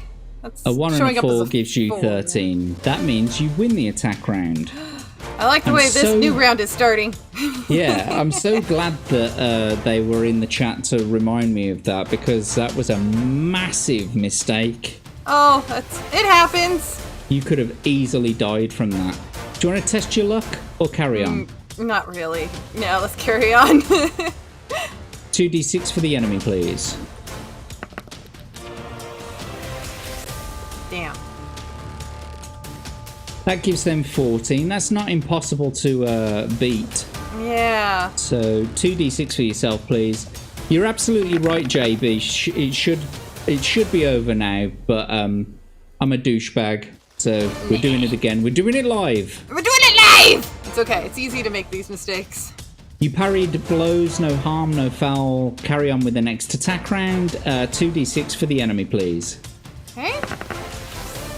Alright. 5 and a 1 gives them 11. You blowing on those dice? I think so. I'm just, I don't know. Are you doing Pilates? I'm doing labor breathing, basically, Yeah. over here. I'm fucking freaking out. A 3 and a 4 gives you 15 to their Yay! 11. So you did it. You've destroyed the enemy. You've beaten them back. Fuck you, goblins!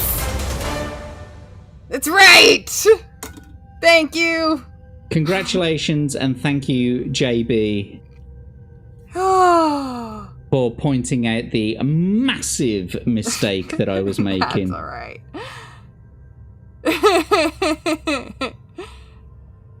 right then. That were close. I need the fan. Where's my fan? I need the fan on. God damn. And right now, before I forget, I'm going to return your skill to 11. Okay. Skill. So you won. So we turn to 366. All right. You search through the clothing of the goblins and you find some salted fish, a candle, and 2 gold pieces, which you decide to keep. So I'm going to add those to your adventure sheet. Okay, me too. I like keeping track, so. That's fine, you do it. So some salted fish. Fish. What was it? 2 gold, was it? 2 gold pieces. I can't remember. I know it's all a right, salted I'm fish, a looking at candle, it. and something. Candle and 2 gold pieces. Okay. So you now have 4 gold pieces. Oh, okay. 4 gold Okay. pieces. Got it. And a candle. Oh, There yeah, we we still are. have Crimson Shadow's comment on the screen, says Abe. Oh, you know, I'm look, sorry. This show is so production intensive. It is so really difficult to. It is. You're juggling so fucking much. I am. Dude. I was juggling way less than you, and yet my stream earlier today was all an issue. Everything was a problem. And hello, Bendover! Hello! Yeah, just gonna say hello, Bendover. Welcome to the chat. Good to see you here. Sir Ben. Yeah, did it, Abe. I done it. It's done. There's a lot of balls to juggle. Fondle. Ladies. Ladies. A lot of balls to juggle. A lot of balls here. Right. So, taking the dagger from the goblin you slew, you cut your hand and toe. You cut hand and toe holds into the side of the pit and haul yourself up. Picking up your sword, you decide which way to head. Wondering if there will be any more traps further in the tunnel. So, if you wish to continue down the tunnel, turn to 88. If you would rather walk back to where the tunnel forked and turn left along the other branch, turn to 29. I think I'm going to continue down. I want to see what this trap was protecting. Okay, the tunnel continues for some distance before opening out into a circular cave. Another tunnel leads out of the cave directly opposite. You are suddenly met by a strange sight. There are small pools in the floor with steam gently rising from them. Protruding from one pool is the hilt of a sword, and from the other the shaft of a spear. The frozen body of an orc lies against the wall, its arm rigid and pointing towards the sword. As you approach the pools, you see a rhyme carved in the ice floor which reads, "Sword or spear, strength or fear, how to choose, win or lose." You stand and ponder the rhyme to decide what to do. So will you draw the sword from its pool, pull out the spear from its pool, or walk directly through the cave into the tunnel opposite? Can you scroll up so I could see the paragraph again? It's the frozen body of or... Oh, it's pointing towards the sword. Okay. Huh. Sword or spear, strength or fear, how to choose, win or lose.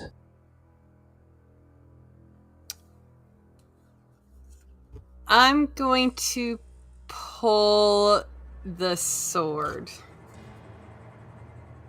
Oh, wait.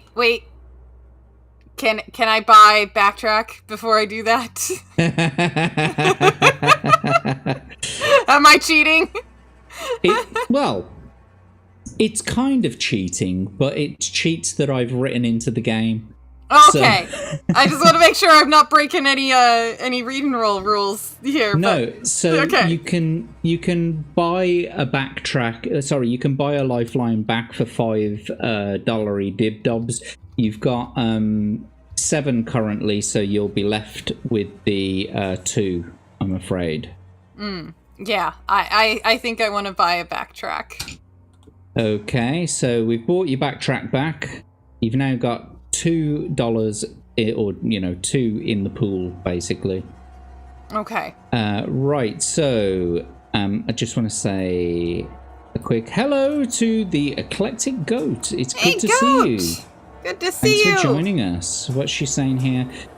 Jack Tarlad, Lola is growing up nicely and becoming one of my prettiest bunnies. Aww. Well, of course.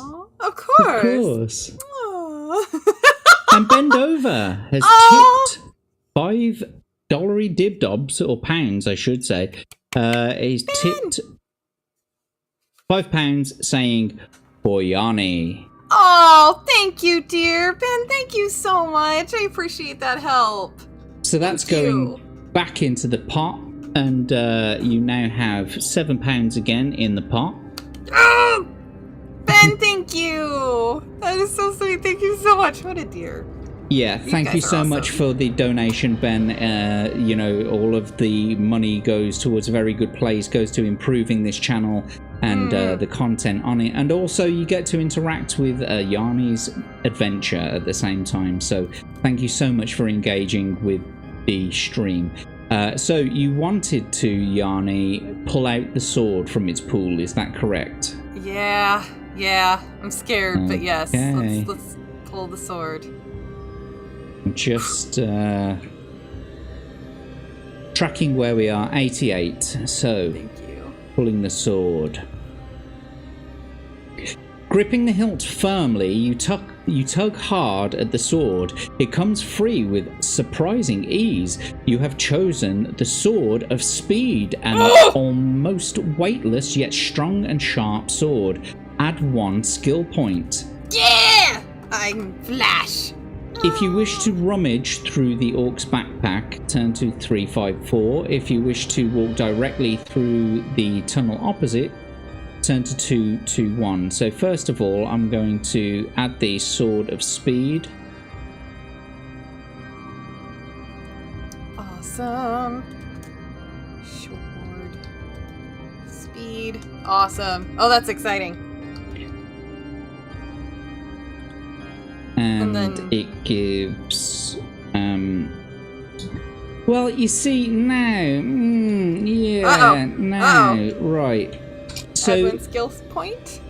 Yeah, right. So realistically, your initial skill should never go higher than it already is. You rolled an 11.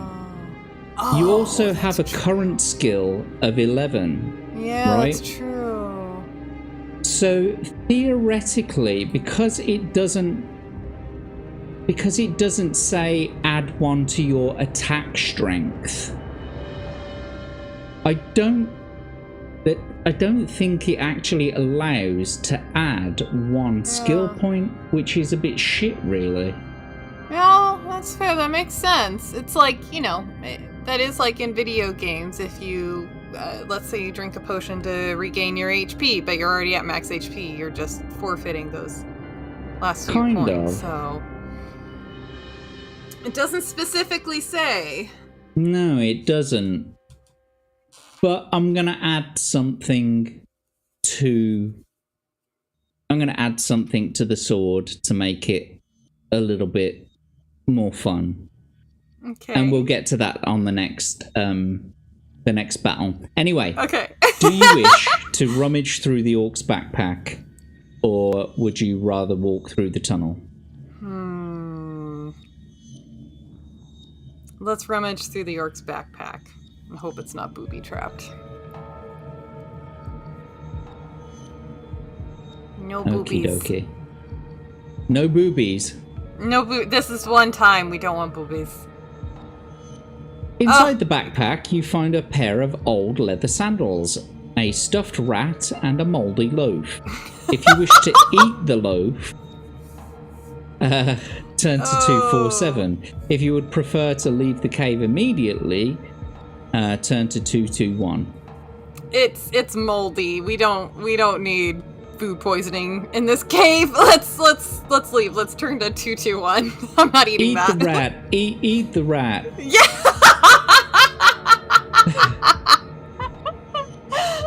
So we're just leaving through the cave, leaving the cave through the tunnel opposite, yeah? Yeah. Yep. The tunnel turns sharply to the right at the entrance to the other cave, from which you can hear a stringed instrument playing gentle music. Your view into the cave is partially blocked by an old, tattered animal skin hanging down over the entrance, but you can see the lower torso of a man wearing green and purple hose and pointed red slippers. If you wish to throw back the animal skin and enter the cave, turn to 303. If you would rather keep walking along the tunnel, turn to 111. Oh dear. Let's keep walking along the tunnel.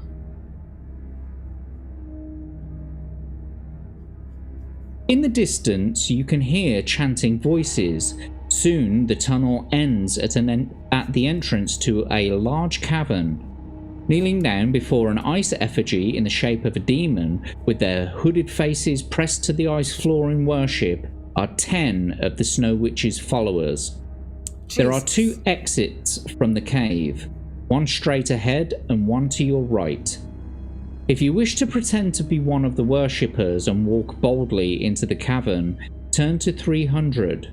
If you would rather creep cautiously into the cavern, turn to 283.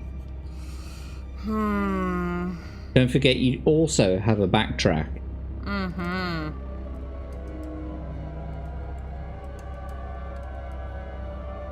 Let's see. It rubs the lotion on its skin or else it gets the hose again. Let's see here.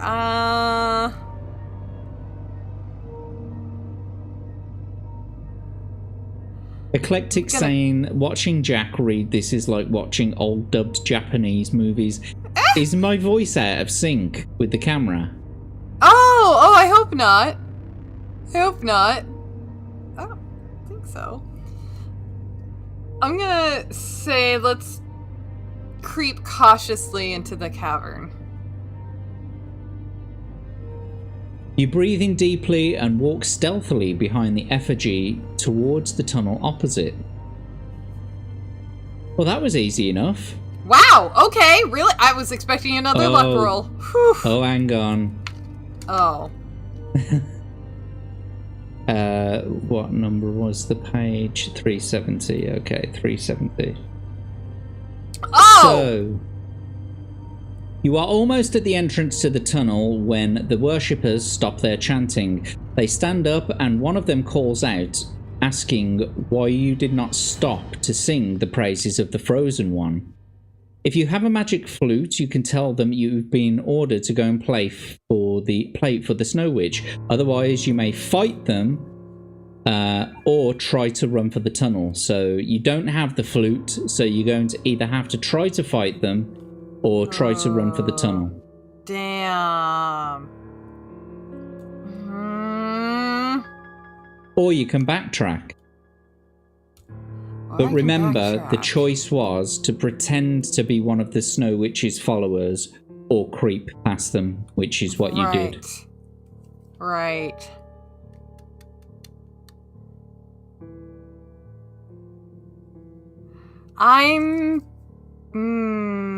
That's a whole bunch of them. I don't want to fight them. Not with the way I've been rolling.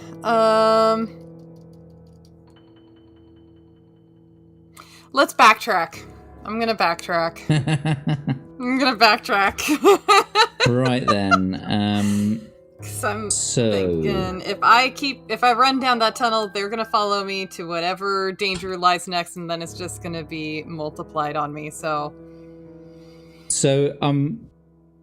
I'm taking away your backtrack on the adventure sheet.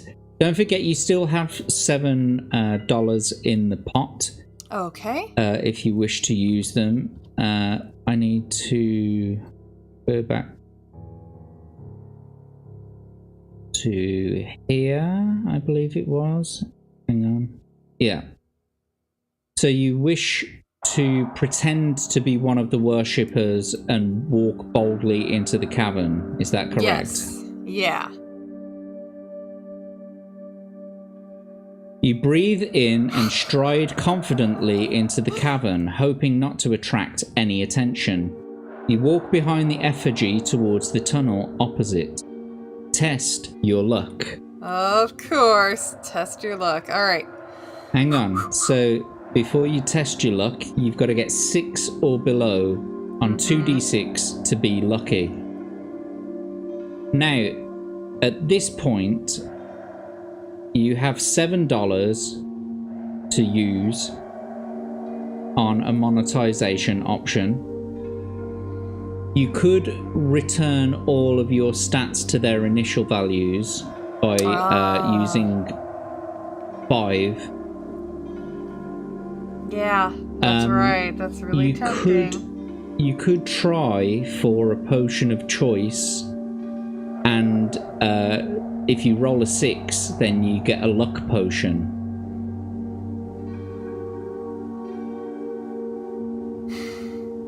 My current skills at. No, I don't want to use them yet.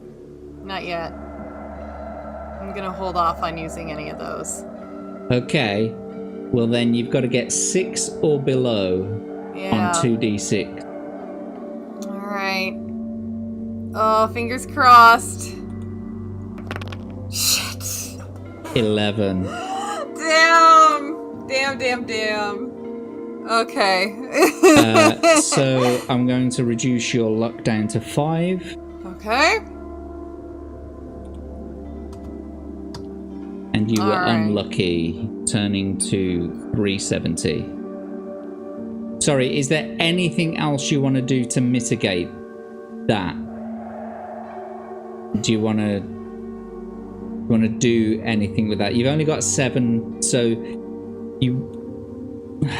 That's the thing, you see. You've only got 7 now. Right. So you can either add a backtrack and try and roll again, but you've still got to try... At that point, you've got to try and get 5 or below on 2d6. Yeah, exactly. Kind of... Boy, it is tempting to use 5 of that to restore stats, but it feels like such a waste. Huh? Yeah, Abe is Oh, is it down to 2? Yeah, actually. Oh. You just bought back a backtrack, didn't you? I did, didn't I? So you're shit out of luck. Guys, me and numbers do not mix. I can't keep track of this stuff. I have a hard time keeping track of numbers, so I'm glad y'all are doing it. You've got such helpful people in the chat to correct the Dungeon Master's mistakes. Well, giving you less money in the pot. I liked it earlier when it gave me more of a gain. Anyway, you were unlucky. Abe's... Uh-oh. I was saying, hold no, on. She dropped it to 2 before the £2 donation. Oh, sorry, before the £5 donation. Oh, because of Ben's donation. Ben's donation brought it back up, didn't it? I don't know. I'm going to shut up. I'm not helpful. But you just used it for a backtrack, didn't you? And that would... Yeah, but didn't that use Abe's donation from earlier? Or am I misremembering? I don't know. What am I, the fucking dungeon master or something? I don't know. I'm bad at this shit. Again, numbers. I can't keep track of numbers. Oh my god, Abe! And Abe coming in clutch with another £5 donation. I don't know. Whatever. No, you're right. You saying whatever. You're right, Jack. I'm sure you're right. I don't know. Oh my god. She was down to... Eclectic is saying she had 7 and then she bought the backtrack and then Ben gave her 5 more. So she has 12 now. I don't fucking know. I'm gonna go get Abe beer. is saying it was down to 2 and she's back up to 7. As if Because you need more to juggle and keep track of, Jack. You need more complications. Do you know what I'm gonna do? I'm gonna give you the 12. Oh, thank you. Oh, it's okay. Who's that?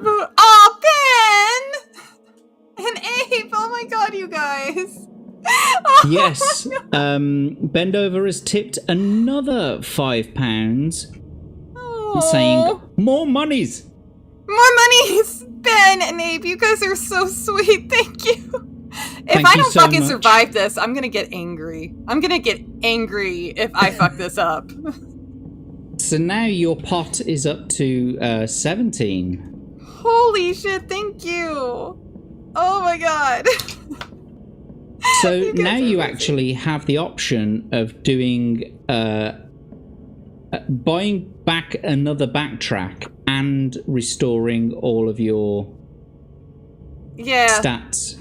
Let's do it. Let's do both of those. We're gonna buy back a backtrack. Yeah, that will bring you... So hang on. You want to buy back a backtrack, which will cost 5, yeah? And you want to restock all of your stats back up to their initial values. Is that correct? Yes. Okay, so now you are back down to $2 again. Okay. Alright, and everything's back. All stats are back up. Okay, so we bought your backtrack and you're using it again now. So I'm knocking it off your list again. You no longer have the backtrack because you want to retry this page, yes?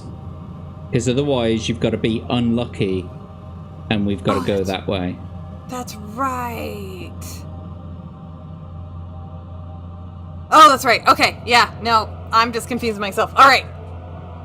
So we bought the backtrack, but then it's going away. Okay. But then all stats are back up. All right. So let me just bring your adventure sheet back up so that you can see. All stats are back to their initial values. You've now got to get 9 or below on 2d6 to be lucky. Okay. And your backtrack has been used to restart this page. Got it. Okay, sounds good. Thank you. Thanks for tracking all of that. Okay. So, 9 or below on 2d6. Thank you. All right. Phew! Poof. Whew! Thank goodness! I was gonna be so sad if it missed! You did it. Oh, thank you guys so much for the help. Thank you. What is Eclectic angry about there? I don't know. Puffing out of her nose by the look of it. Uh-oh. What are we puffing or are we snorting? What kind of party is it? Have you tracked a 14-player campaign with a migraine? What's wrong? Oh, 14-player campaign with a migraine. What's wrong with you, goat? No. Oh, that sounds horrible. Not all of us can do that shit. All right. No, this is just copying her. Oh, with the smoke coming down my nose. The smoke. Well done. Anyway, you were lucky. Well done. Yes. You did it. Carrying on. My wayward son. So, none of the worshippers suspect that you are an intruder, and you're able to walk through their temple without trouble into the other tunnel. So, turn to 137. The tunnel ends quite soon at a T-junction. To your left, you can hear cries for help. If you wish to turn left, turn to 311. If you wish to turn right, turn to 125. Oh, to your left, cries for help. Fuck.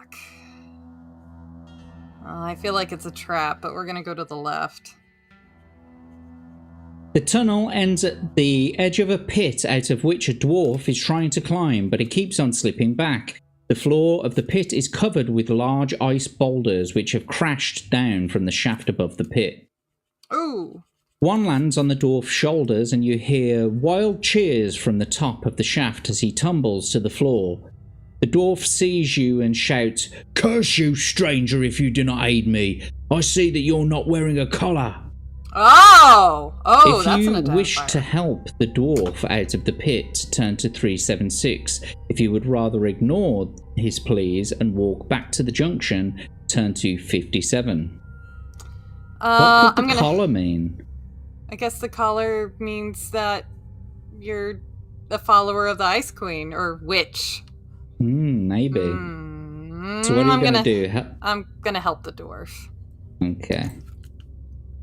You lie down and leave over the ledge of the pit and tell the dwarf to grab your arm. Much to the annoyance of the spectators above, the dwarf escapes the pit. You run together back to the junction where the dwarf turns right. You tell the dwarf that you intend to carry straight on to find the Snow Witch, as turning right will lead you back to the Hall of Worship. Yes. The dwarf tells you that he must escape quickly and return to his village now that he is free. He thanks you for helping him and hands you a leather bag and then runs off. Before he disappears, he turns and shouts, "Beware the white rat." Oh. You open the leather bag and find a sling with 3 iron balls. You pack them away and set off along the tunnel. So, more to juggle. I'm going to add that. So you got a sling and balls. Oh yeah, sling and balls, ladies. Mm-hmm. And balls. The balls. Sling and 3 balls. Woo! Nice.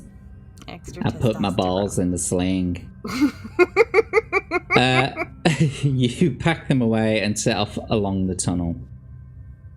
The tunnel through the glacier soon leads into the mountainside itself, and the walls change from ice to bare rock. You enter a large cavern which has 3 other exits leading from it.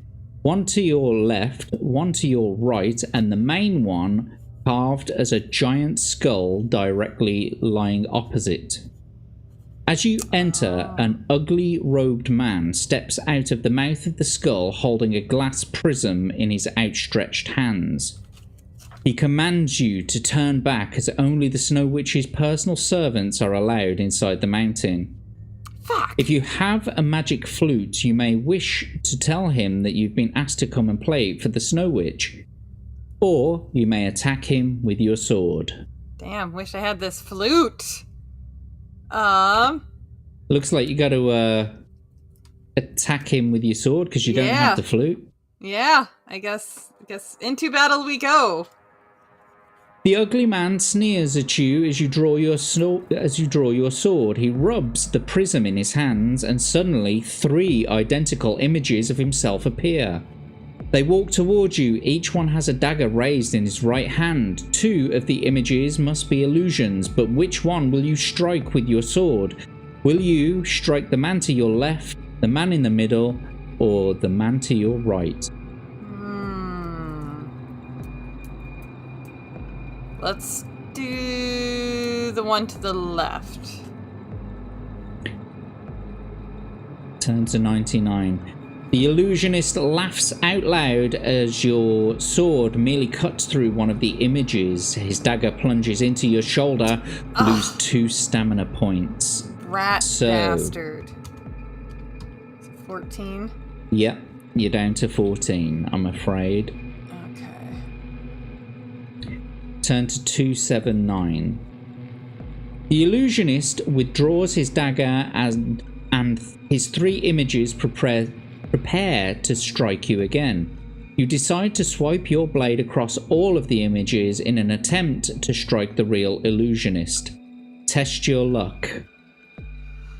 Alright, here we go. So you got to get 8 or below on 2d6. Okay, here we go. Fingers crossed. That'll do it. Yes! Oh, thank God. But as with always, we have to reduce your luck score by 1, and next time it will be 7 or below. But congratulations, this time you were lucky. Alright. Phew! The illusionist screams in pain as your sword cuts into his side. He drops to the floor as his other 2 images fade away. As you step over him, he starts to laugh and stands up, his wound completely healed. If you wish to thrust your sword at him again, turn to 261. If you wish to try to smash his prism, turn to 72. That sounds like a euphemism for kicking him in the balls. Let's smash his prism.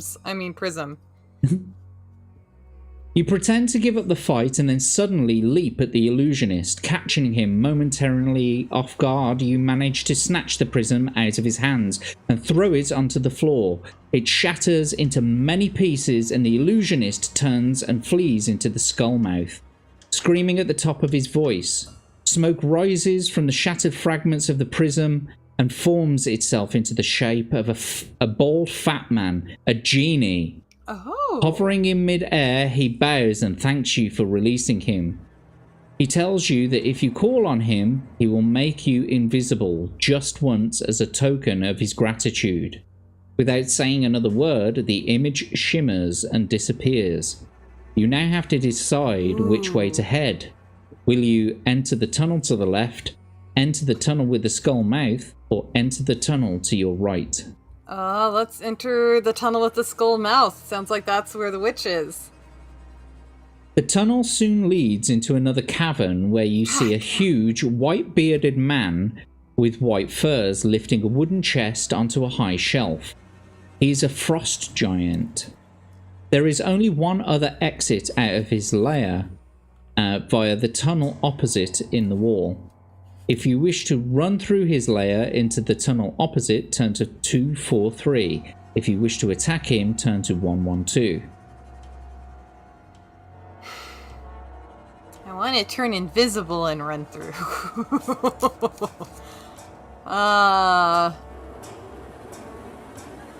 Let's try running through.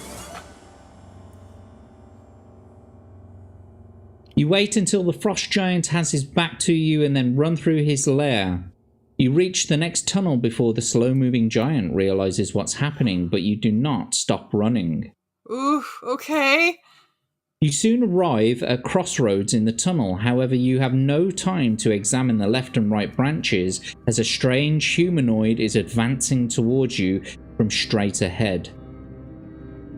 Before you stands a crystal warrior, one of the Snow Witch's personal guardians, who has been sent to deal with you. He's made of quartz, which has been animated by the Snow Witch's sorcery. Edged weapons will not harm the crystal warrior. Your sword is useless. If you possess a warhammer, you may succeed in smashing the crystal warrior to pieces. I do! You do have a warhammer. If you do not possess a warhammer, turn to 2. If you win, turn to 148. So, as with usual, we're going to start this battle. You do have the warhammer. So, let's get on with this then. So, it's got a skill of 11 and a stamina of 13. This is quite a formidable boss. And, it is matched with you in skill. So, yeah. I love Daily says, pull out your hammer, Yarnie. Yeah. So, 2d6 for the enemy, please. Fingers crossed, chat. Fingers crossed. Okay. Right then. So, a 2 and a 6 gives them 19. No, 19. The average age of a Vietnam war infantry, was it? that was my uncle, actually. 2d6 for yourself. That's not bad. All right. 6 and a 2 gives you 19. You parried blows. 2d6 for the enemy, please. Why? Why is there always a 6? And a 3 gives them 20. And 2d6 for yourself, please. 4 and a 4 gives you 19 to their 20. You lose the attack round. And we'll bring your stamina down to 12. Would you like to test your luck or carry on? Let's carry on. 2d6 for the enemy, please.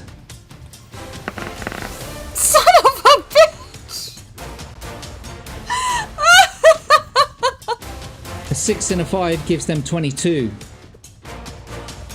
And 2d6 for yourself, please. 6 and a 5 gives you 22. You parried blows again.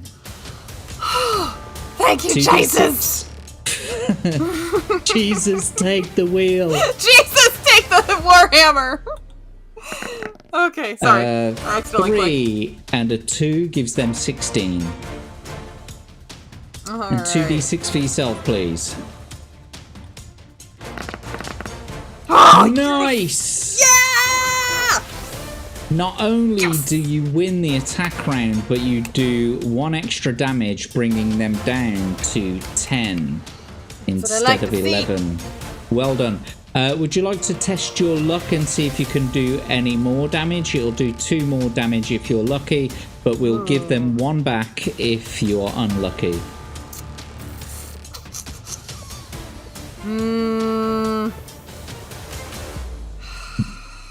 Gosh, it's a good one. But I have to get under 7. 7 or below.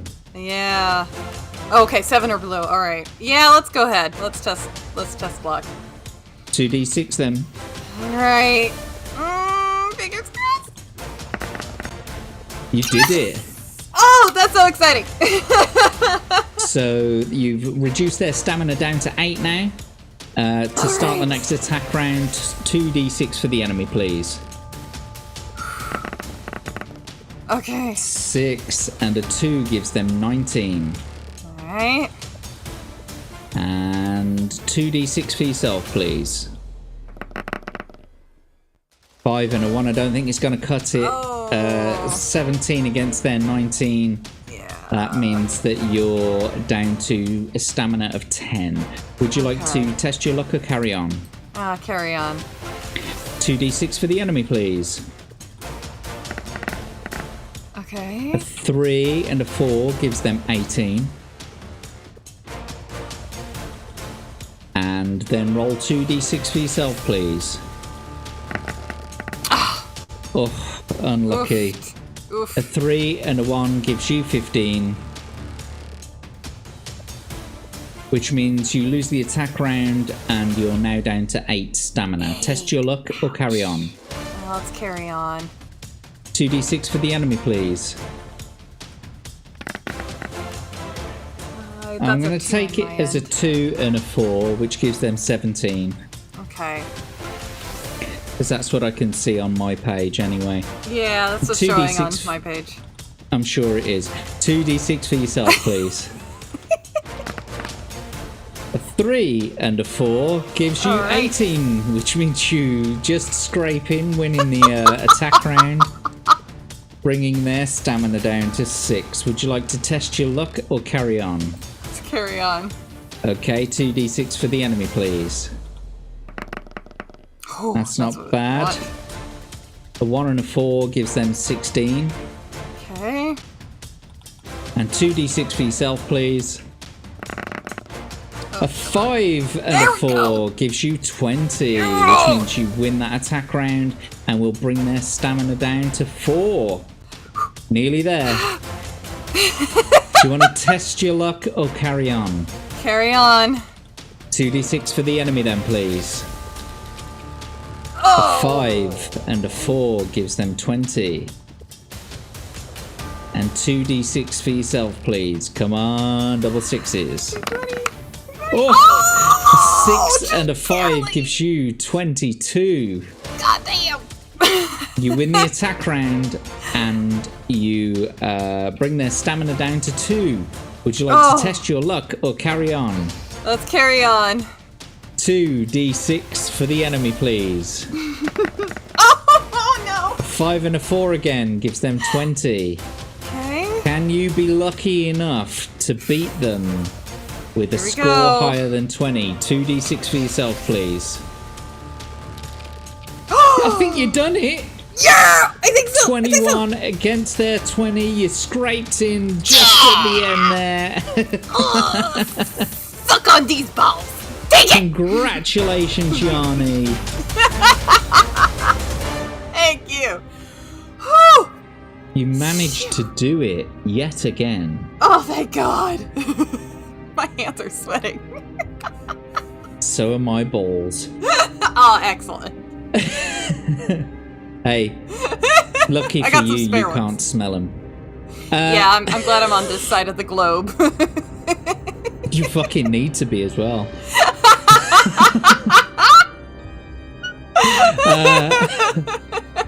You step over the pieces of broken quartz that were once the Crystal Warrior and carry on along the tunnel until it ends in a T-junction. If you wish to go left, turn to 150. If you wish to turn right, go to 368. Let's see here.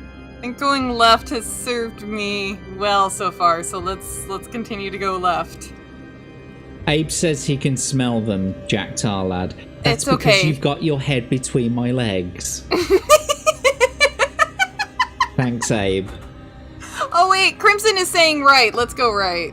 Is it too late? It's too late. That's okay. Well, I mean, you didn't phone a friend or ask the audience. You can't phone a friend. That's true. So it's just a suggestion from the chat. You know, just because you don't specifically ask for a lifeline to be used doesn't mean that the chat can't, you know, suggest it. And even when you do use your lifelines, it doesn't mean that you've got to accept the chat's answer. So that's true. Which do you want to do? It's your choice at the end of the day, left or right. I'm gonna go right. Okie I'm gonna dokie. go right. The tunnel ends at a wooden door which is locked. You press your ear and hear the sound of feet slowly shuffling across the floor. If you wish to knock the door, turn to 83. If you would rather return to the junction and head straight on, turn to 150.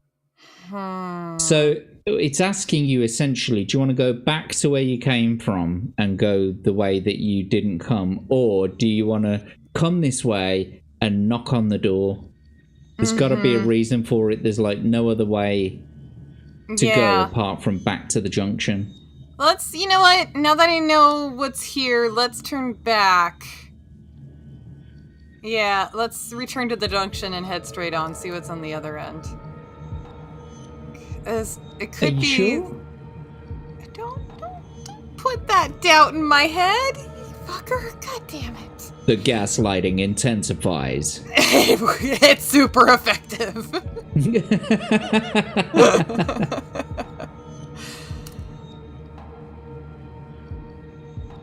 Yeah. Let's return to the junction and head straight on. The tunnel ends at a wooden door which opens when you turn the handle. You walk into a massive high-ceilinged chamber which ends in a wall of ice. In the center of the chamber is an open marble sarcophagus with its lid propped up against its side. A white rat suddenly jumps out of the sarcophagus and runs towards you. It stops in front of you and starts to grow and change shape. If you possess any ground minotaur horn, turn to 52. You do not, so turn to 223. I thought when they said beware the white rat, it meant that was the Snow Witch in disguise, but apparently not. Eat the rat. Eat the rat. The rat.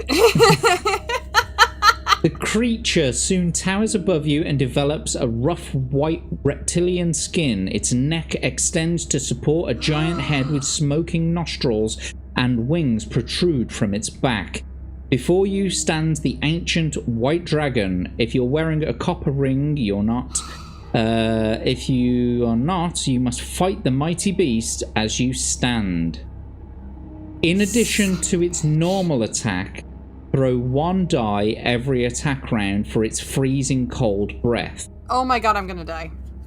Unless you are wearing a gold ring, a roll of 1 or 2 will reduce your stamina score by a further 2 points. A roll of 3 to 6 will mean the icy blast misses you. Oh my god. So, before this battle starts, I'm going to allow you, because I haven't reminded you since, if you would like to eat 2 provisions now, that'll bring you back up to a stamina of 16. That's right. Yeah, let's definitely do that. Thank you. I forgot about that. But also, you have 2 dollary dib-dobs hanging out in the pool. So for that, you could either buy 1 provision or 2 gold, or 2 dollary dib-dobs on its own will grant you the opportunity of trying for 1 random potion.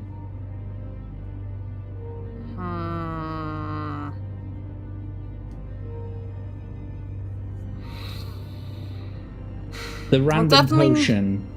Sorry, I was going to say the random potion could be the potion of luck. Right. But it could also be a potion of strength, which you're allowed to use during your battle.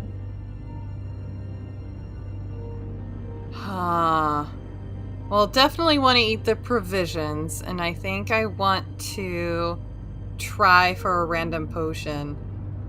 Okay, so you're taking 2 provisions, yes? Yes, 2 provisions. Okay. We'll bring your provisions down to 8. Your stamina is back up to 16. You have a current luck score of 6, and you want to try for a random potion, yeah? Yes. Okay, you have nothing left in your pot. Okay. You're buying a random potion. According to the rules of the random potion, you have a 1 in 6 chance of getting the luck potion. So, all right. A 1 to 2 is the skill potion. If you roll a 1 or a 2, that's a skill potion. A 3, 4, or a 5 is the stamina potion, and the luck potion is a roll of 6. All right. So if you can roll 1d6, please. 1d6, here we go. Fingers crossed. Holy shit. Check that shit out! So you've granted yourself a pot of luck. Would you like to drink it now? Yes. Okie dokie. Goats, she's been saving that roll all night, apparently! So you now have an initial luck of 10, and your current luck is back up to 10. So all of your stats are up to their maximum before we start battling this terrible, formidable beast that you've got in front of you. Crimson was right. I should have gone through the door. Damn! I think you should have, really, but it's tough shit now. It is. I really thought that, I'll check out the other door, like see what's at the other end and investigate first before I take action on anything. Didn't realize I was gonna, I don't know, walk into a dragon. My bad! Well, here we go then. So, to start the battle, if you wouldn't mind, please rolling 2d6 for the enemy. Okay. Of course. It's not looking good straight away. So, 21 is their score. And if you could roll 2d6 for yourself, please. A 3 and a 2 gives you 16, which means you lose the attack round, bringing your stamina down to 14. Now, you could mitigate that damage by rolling for luck, and it'll give you 1 back if you're lucky, but if you're unlucky, it'll take another 1 away from you. Don't forget, we've also got to roll for the ice breath as well after you've made this decision. So would you like to test your luck or carry on with the next part of this round? Yeah, let's test my luck. 10 or below on 2d6. Oh my god! That did it. That did it. That did it.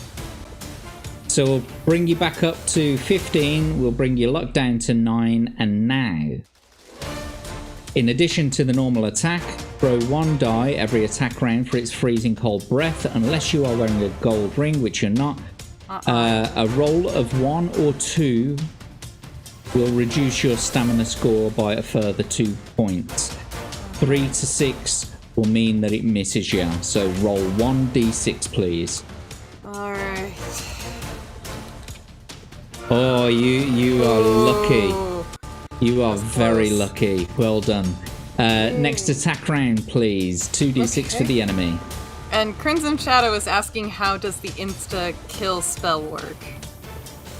If you buy her an Insta-kill spell, she can use that immediately and the enemy will die.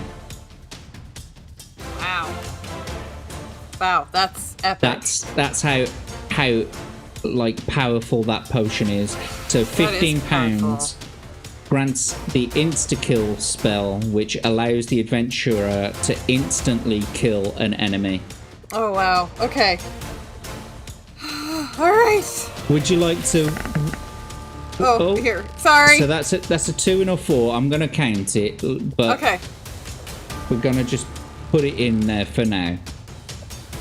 Okay. 2 and a 4. Does that mean that Crimson's thinking of donating 15 to get an insta-kill spell? I love Eclectic Goat says Yarnie gets an insta-kill. I get Rick trying to insta-kill me. It's true. Was Rick really? I didn't get a chance to watch that. Was Rick hazing her? Yeah, it kept spawning enemies, I think. Oh my god! What a troublemaker! Oh, poor goat. I'm sorry. Oh my god, that's funny. Holy shit, Crimson! Oh, honey. Oh my god. So Crimson's coming in with $20 dibdobs. Kill this bastard now. So not only have you granted her the insta-kill spell, you've left her with $5 dibdobs in the pot as well. Holy so I'm going to put those Crimson. in there. So can I ask you a question? You've got the insta-kill spell now. I'm going to put that just down here. Okay. Right. You don't have to use it for this enemy. Oh, I think I do. You can continue trying to battle it naturally until you reach like a stamina of 2 or something, or I don't know. Yeah, but then my stamina's all worn out and I'm depleted and not ready for the next inevitable battle. So you're telling me that you're going to use it for insta-killing the enemy? Yes. Yeah, I'm going with what Crimson Shadow says. Let's kill this bastard now. Wow. Well, thank you so much, Crimson Shadow, for the $20 dibdob donation. And that's it. Oh, man, Crimson, you legend. Thank you. Hi, Maleka Heine, Mecca Heine, Heine, Heine, Ho. And that's it. By the power of friendship, we defeated the evil dragon. Wow, congratulations. Man. And thank you again to Crimson Shadow for the very, very generous donation. Yes. We appreciate all of your support and your interaction with the adventure. Thank you so much. Holy shit, what a sweetie. Oh my god, you guys are amazing. Thank you. So, carrying on, you are intrigued by the open sarcophagus. You decide to walk over to examine it. If that is a mimic or some shit, oh, I'm gonna be pissed. As you approach the sarcophagus, a woman's eerie laughter echoes around the chamber. A beautiful woman is wearing white fur, slowly rises out of the sarcophagus, and when she smiles, you see the telltale fangs and realize with horror the Snow Witch is a vampire. If you have some garlic, turn to 210. If you do not have the garlic, turn to 60. Alright, you don't have the garlic, to turn to 60. The Snow Witch climbs out of the sarcophagus and walks towards you with her mouth wide open. Her gaze is powerful, and you hear a voice in your mind telling you to drop your sword and loosen your collar. Roll 2 dice. If the total is the same or less than your skill score, turn to 8. If the total is higher than your skill, turn to 116. This should be fairly easy. You've got a skill of 11. Right.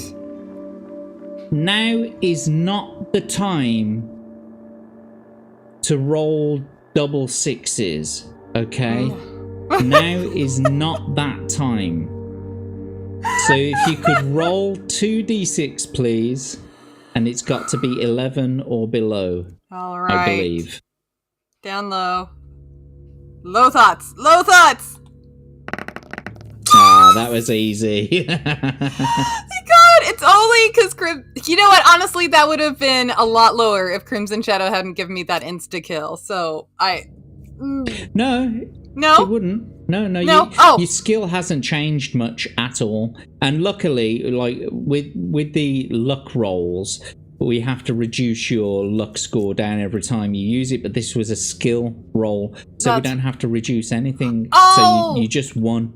I thought that was gonna. I thought the skills, were gonna be depleted as I took damage in a battle. So never mind. No. Sorry, I misunderstood. But that still, was your stamina. You quickly gather your thoughts and remember that a vampire can only be killed by driving a stake through its heart. If you possess a carved rune stick, turn to 7. You don't, turn to 121. There's a lot of items that I missed. You panic as you realise that you are not carrying the weapons needed to slay the vampire. The Snow Witch gradually gains control of your mind and forces you to bare your neck in readiness for her to drink your blood. You will be her servant forever in the world of the undead. And I'm afraid, Yarn Witch, after all that... Is she at least hot? Please tell me she's hot. She kind of looks like Gozer from Ghostbusters 2. So I'll leave that open to you. I don't remember that. Pretty sure I was high when I watched that movie. Snow Witch, only Zool. Oh, that's right. Oh, damn it. Yarnie, Chat, I failed you. Sorry. I'm sorry. I feel like I failed the chat. I succumbed to the dark side. No. All the items I didn't pick up. I'm sorry. Crimson says, Yarnie, don't be afraid to go through doors next time. You're right. You're right. I'm sorry. Shit. Insta-killed the wrong monster. I thought maybe, that the dragon was going to kill me, and I didn't want to use the insta-kill on the final boss because it wouldn't be as satisfying. I don't know. I was sure that the dragon was going to kill me anyway, so...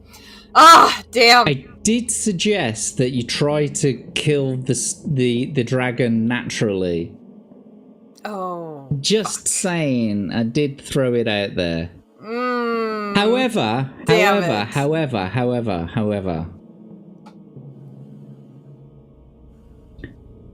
Let's have a look at this.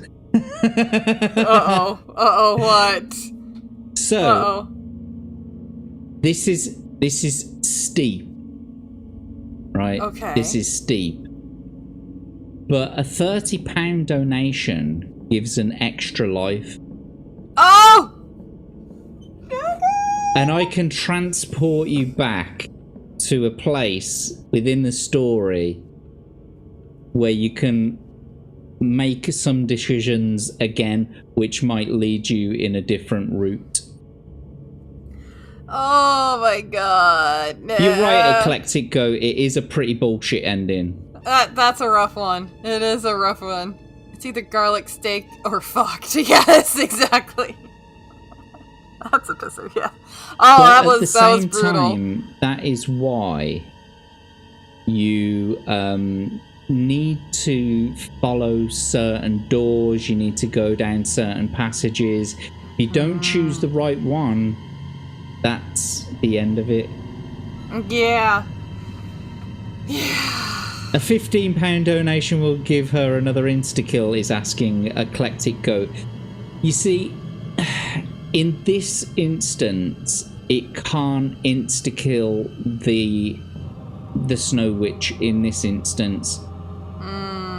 Because realistically, she needs the steak or she needs the garlic or something like that.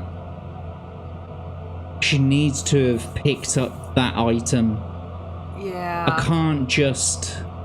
That's why I said, if someone was to grant her an extra life, I can transport her back to a place in the story where she can fuck that up, though. go a different way. However, we have been going for 3 hours now. Oh, that's true. We're like 7 minutes over the 3 hours. Oh, she's got nothing now, Crimson. Oh, no, she's got a 5-er. Oh, I do have a 5, don't I? Yeah, you got 5 I wanted to make sure I didn't have... Oh, shoot. Well, don't worry, because I'll save the donations for the adventurous pot for next time you're on. Oh, okay. Okay, yeah. Cool. I always save the scores. I always keep track of that. So yeah. But unfortunately, realistically, for now, I think we better call it here rather than asking for. Yeah, because I might fuck it up. Unless he's already donated it. I don't at this point, Crimson, don't donate. You've donated so much, my man. Thank you so much. I really appreciate it. Yeah, I know you're saying the final choice is hers, but I'm going to ask you, don't donate anymore. We're going to call the stream here, because that's like, is it like a natural end to the stream? And I don't want you spending any more of your money. I know, you spent so much, dude. Well, thank you guys so much for all of the support. I really appreciate it. That was so generous of everyone. At least we got a hot vampire at the end. I'm just, in my mind, she's this super hottie, and you pick your, take your wins where you can get them. Oh, I thought you were saying about picking your nose.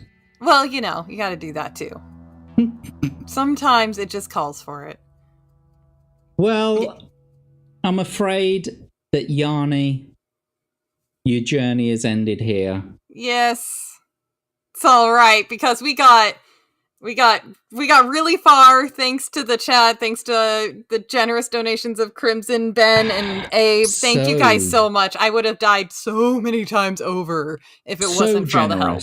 Yeah, I can't believe how generous you guys have been today. Thank you so much for all of the support. It all goes to a very, very good place, making this channel better. I mean, I've like I've said previously, I've been putting money into buying EV Mux, which has now allowed us to stream to Rumble as well as streaming to YouTube. I've been buying more equipment to use on the stream, etc. I still can't get this lag to stop though. Uh-oh. What lag? The lag between me talking and the camera working. Yeah. Basically.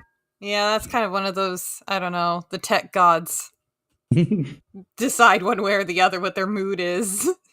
Yeah. But I really thank you from the bottom of my heart for all of the support, and thank you so much for interacting with Yarnie's a quest. But I'm afraid, Yarnie, as of now, this quest through the snow caves is over, and at least you got to meet the Snow Witch, which is not what everyone gets to do. You know what? I'm gonna call that a serious win. The husband just said it's the true ending to Frozen. Thank you. This is the real ending. So no, that was really awesome. Thank you so much.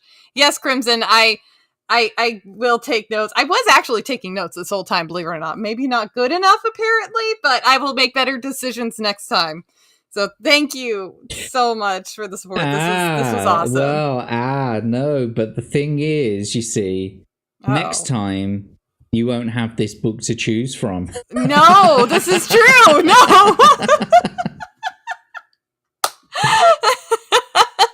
All the more reason to watch more Read and Roll and take notes of other people's games. Exactly. You should watch more if you're going to be on the show. Yes. Charlene's here. Hello, Charlene. Hello, it's a pleasure to lovely. see you. She says she's been listening and lurking. Oh, it's still what a sweetheart. great to see you here. Thank you so much. She's a delight.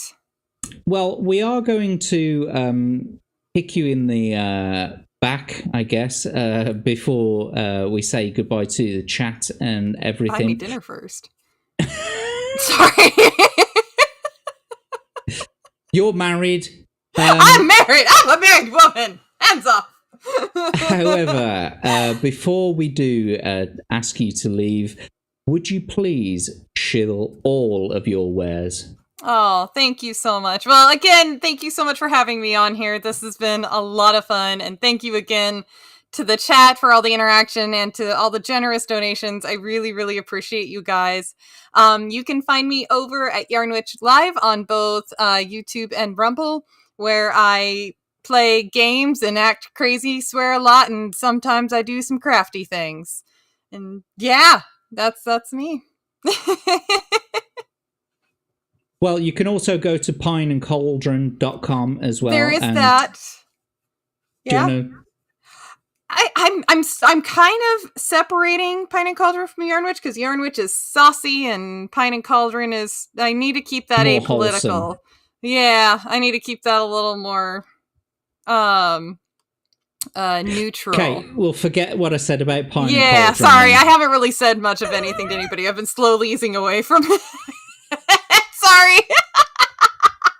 But yes, you can find me at Yarnwitch Live. Yes, and so all of Yarnwitch's links are in the description below in both of the Rumble and YouTube streams. If you want to catch her, go to any of those links and you can see some of the previous streams. And the Chat and Craft stream is one of my particular favorites. I'm constantly in the chat there. But of course, today's Warhammer 40k stream was a pretty good one. It was a lot of fun. Oh, thank you. I'm so glad. I'm really glad. Thank you so much. That was a lot of fun. I really enjoyed that. I'm so glad the husband suggested that one. Yeah, it was a good game. It's great. But unfortunately, Yarnie, now your quest is over and we will say goodbye to you for now. Signing off. Well, thank you all so much. Much love to you all again. Thank you for the support, and thank you again, Jack, for having me on here. This is a lot of fun. It's a pleasure. We'll see you soon, Yarnie. See you soon. And as for me, I am Jack Tarlad. You can catch me on all of my socials at Jack Tarlad. What have we got coming up? Monday. Well, actually, first of all, daytimes I've been doing a little bit of streaming to try and get my Rumble hours up. So you might catch a Wake and Quake stream where I game stream the old game Quake, the id Software game. On Monday, we've got a brand new show starting at 10 o'clock on Rumble and YouTube. It's called Chat Battle. It's where you guys get to play a game that I have created. You all get to play for free, but you can pay for bonuses which help you play the game. So check out some notifications for that on my Twitter and in my YouTube and Rumble community pages. On Tuesday, we've got the Jack and Abe show. That will be on mine, and Abe's going to get you a channel on Rumble and YouTube. So come and check that out at 10:30 on Tuesday night, and then on Wednesday night it's the Hump Day Chinwag on Tomby's channel, which is at about 8 o'clock. Well, it's not just on Tomby's channel, it's on Smooth's and Abe's and Yarnie's, and we all hang out together and we all have a lot of fun. But what you're saying, Jack is turning into the mobile gaming experience. Kind of. I'm not giving out any information about it. All I'm saying is that on Monday night, prepare for something that hasn't been done before, or at least I've not seen it anywhere on YouTube done in this way. before.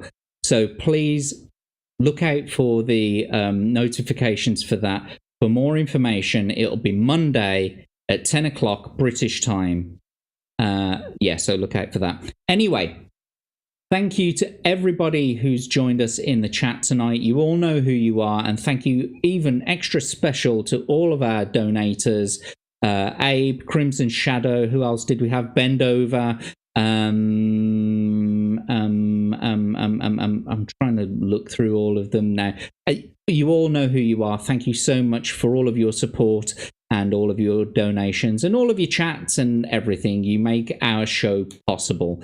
And a very special thank you to all of the people who hung out on Rumble today. I've had like 55 to 60 consistent viewers on the stream tonight, and the majority of them have been over on Rumble. So I truly thank you from the bottom of my heart for being over there and giving me all those unique views, etc. Anyway, until the next time, boys and girls, thank you so much for being here, and until the next time we see ya, good night, take care, bye.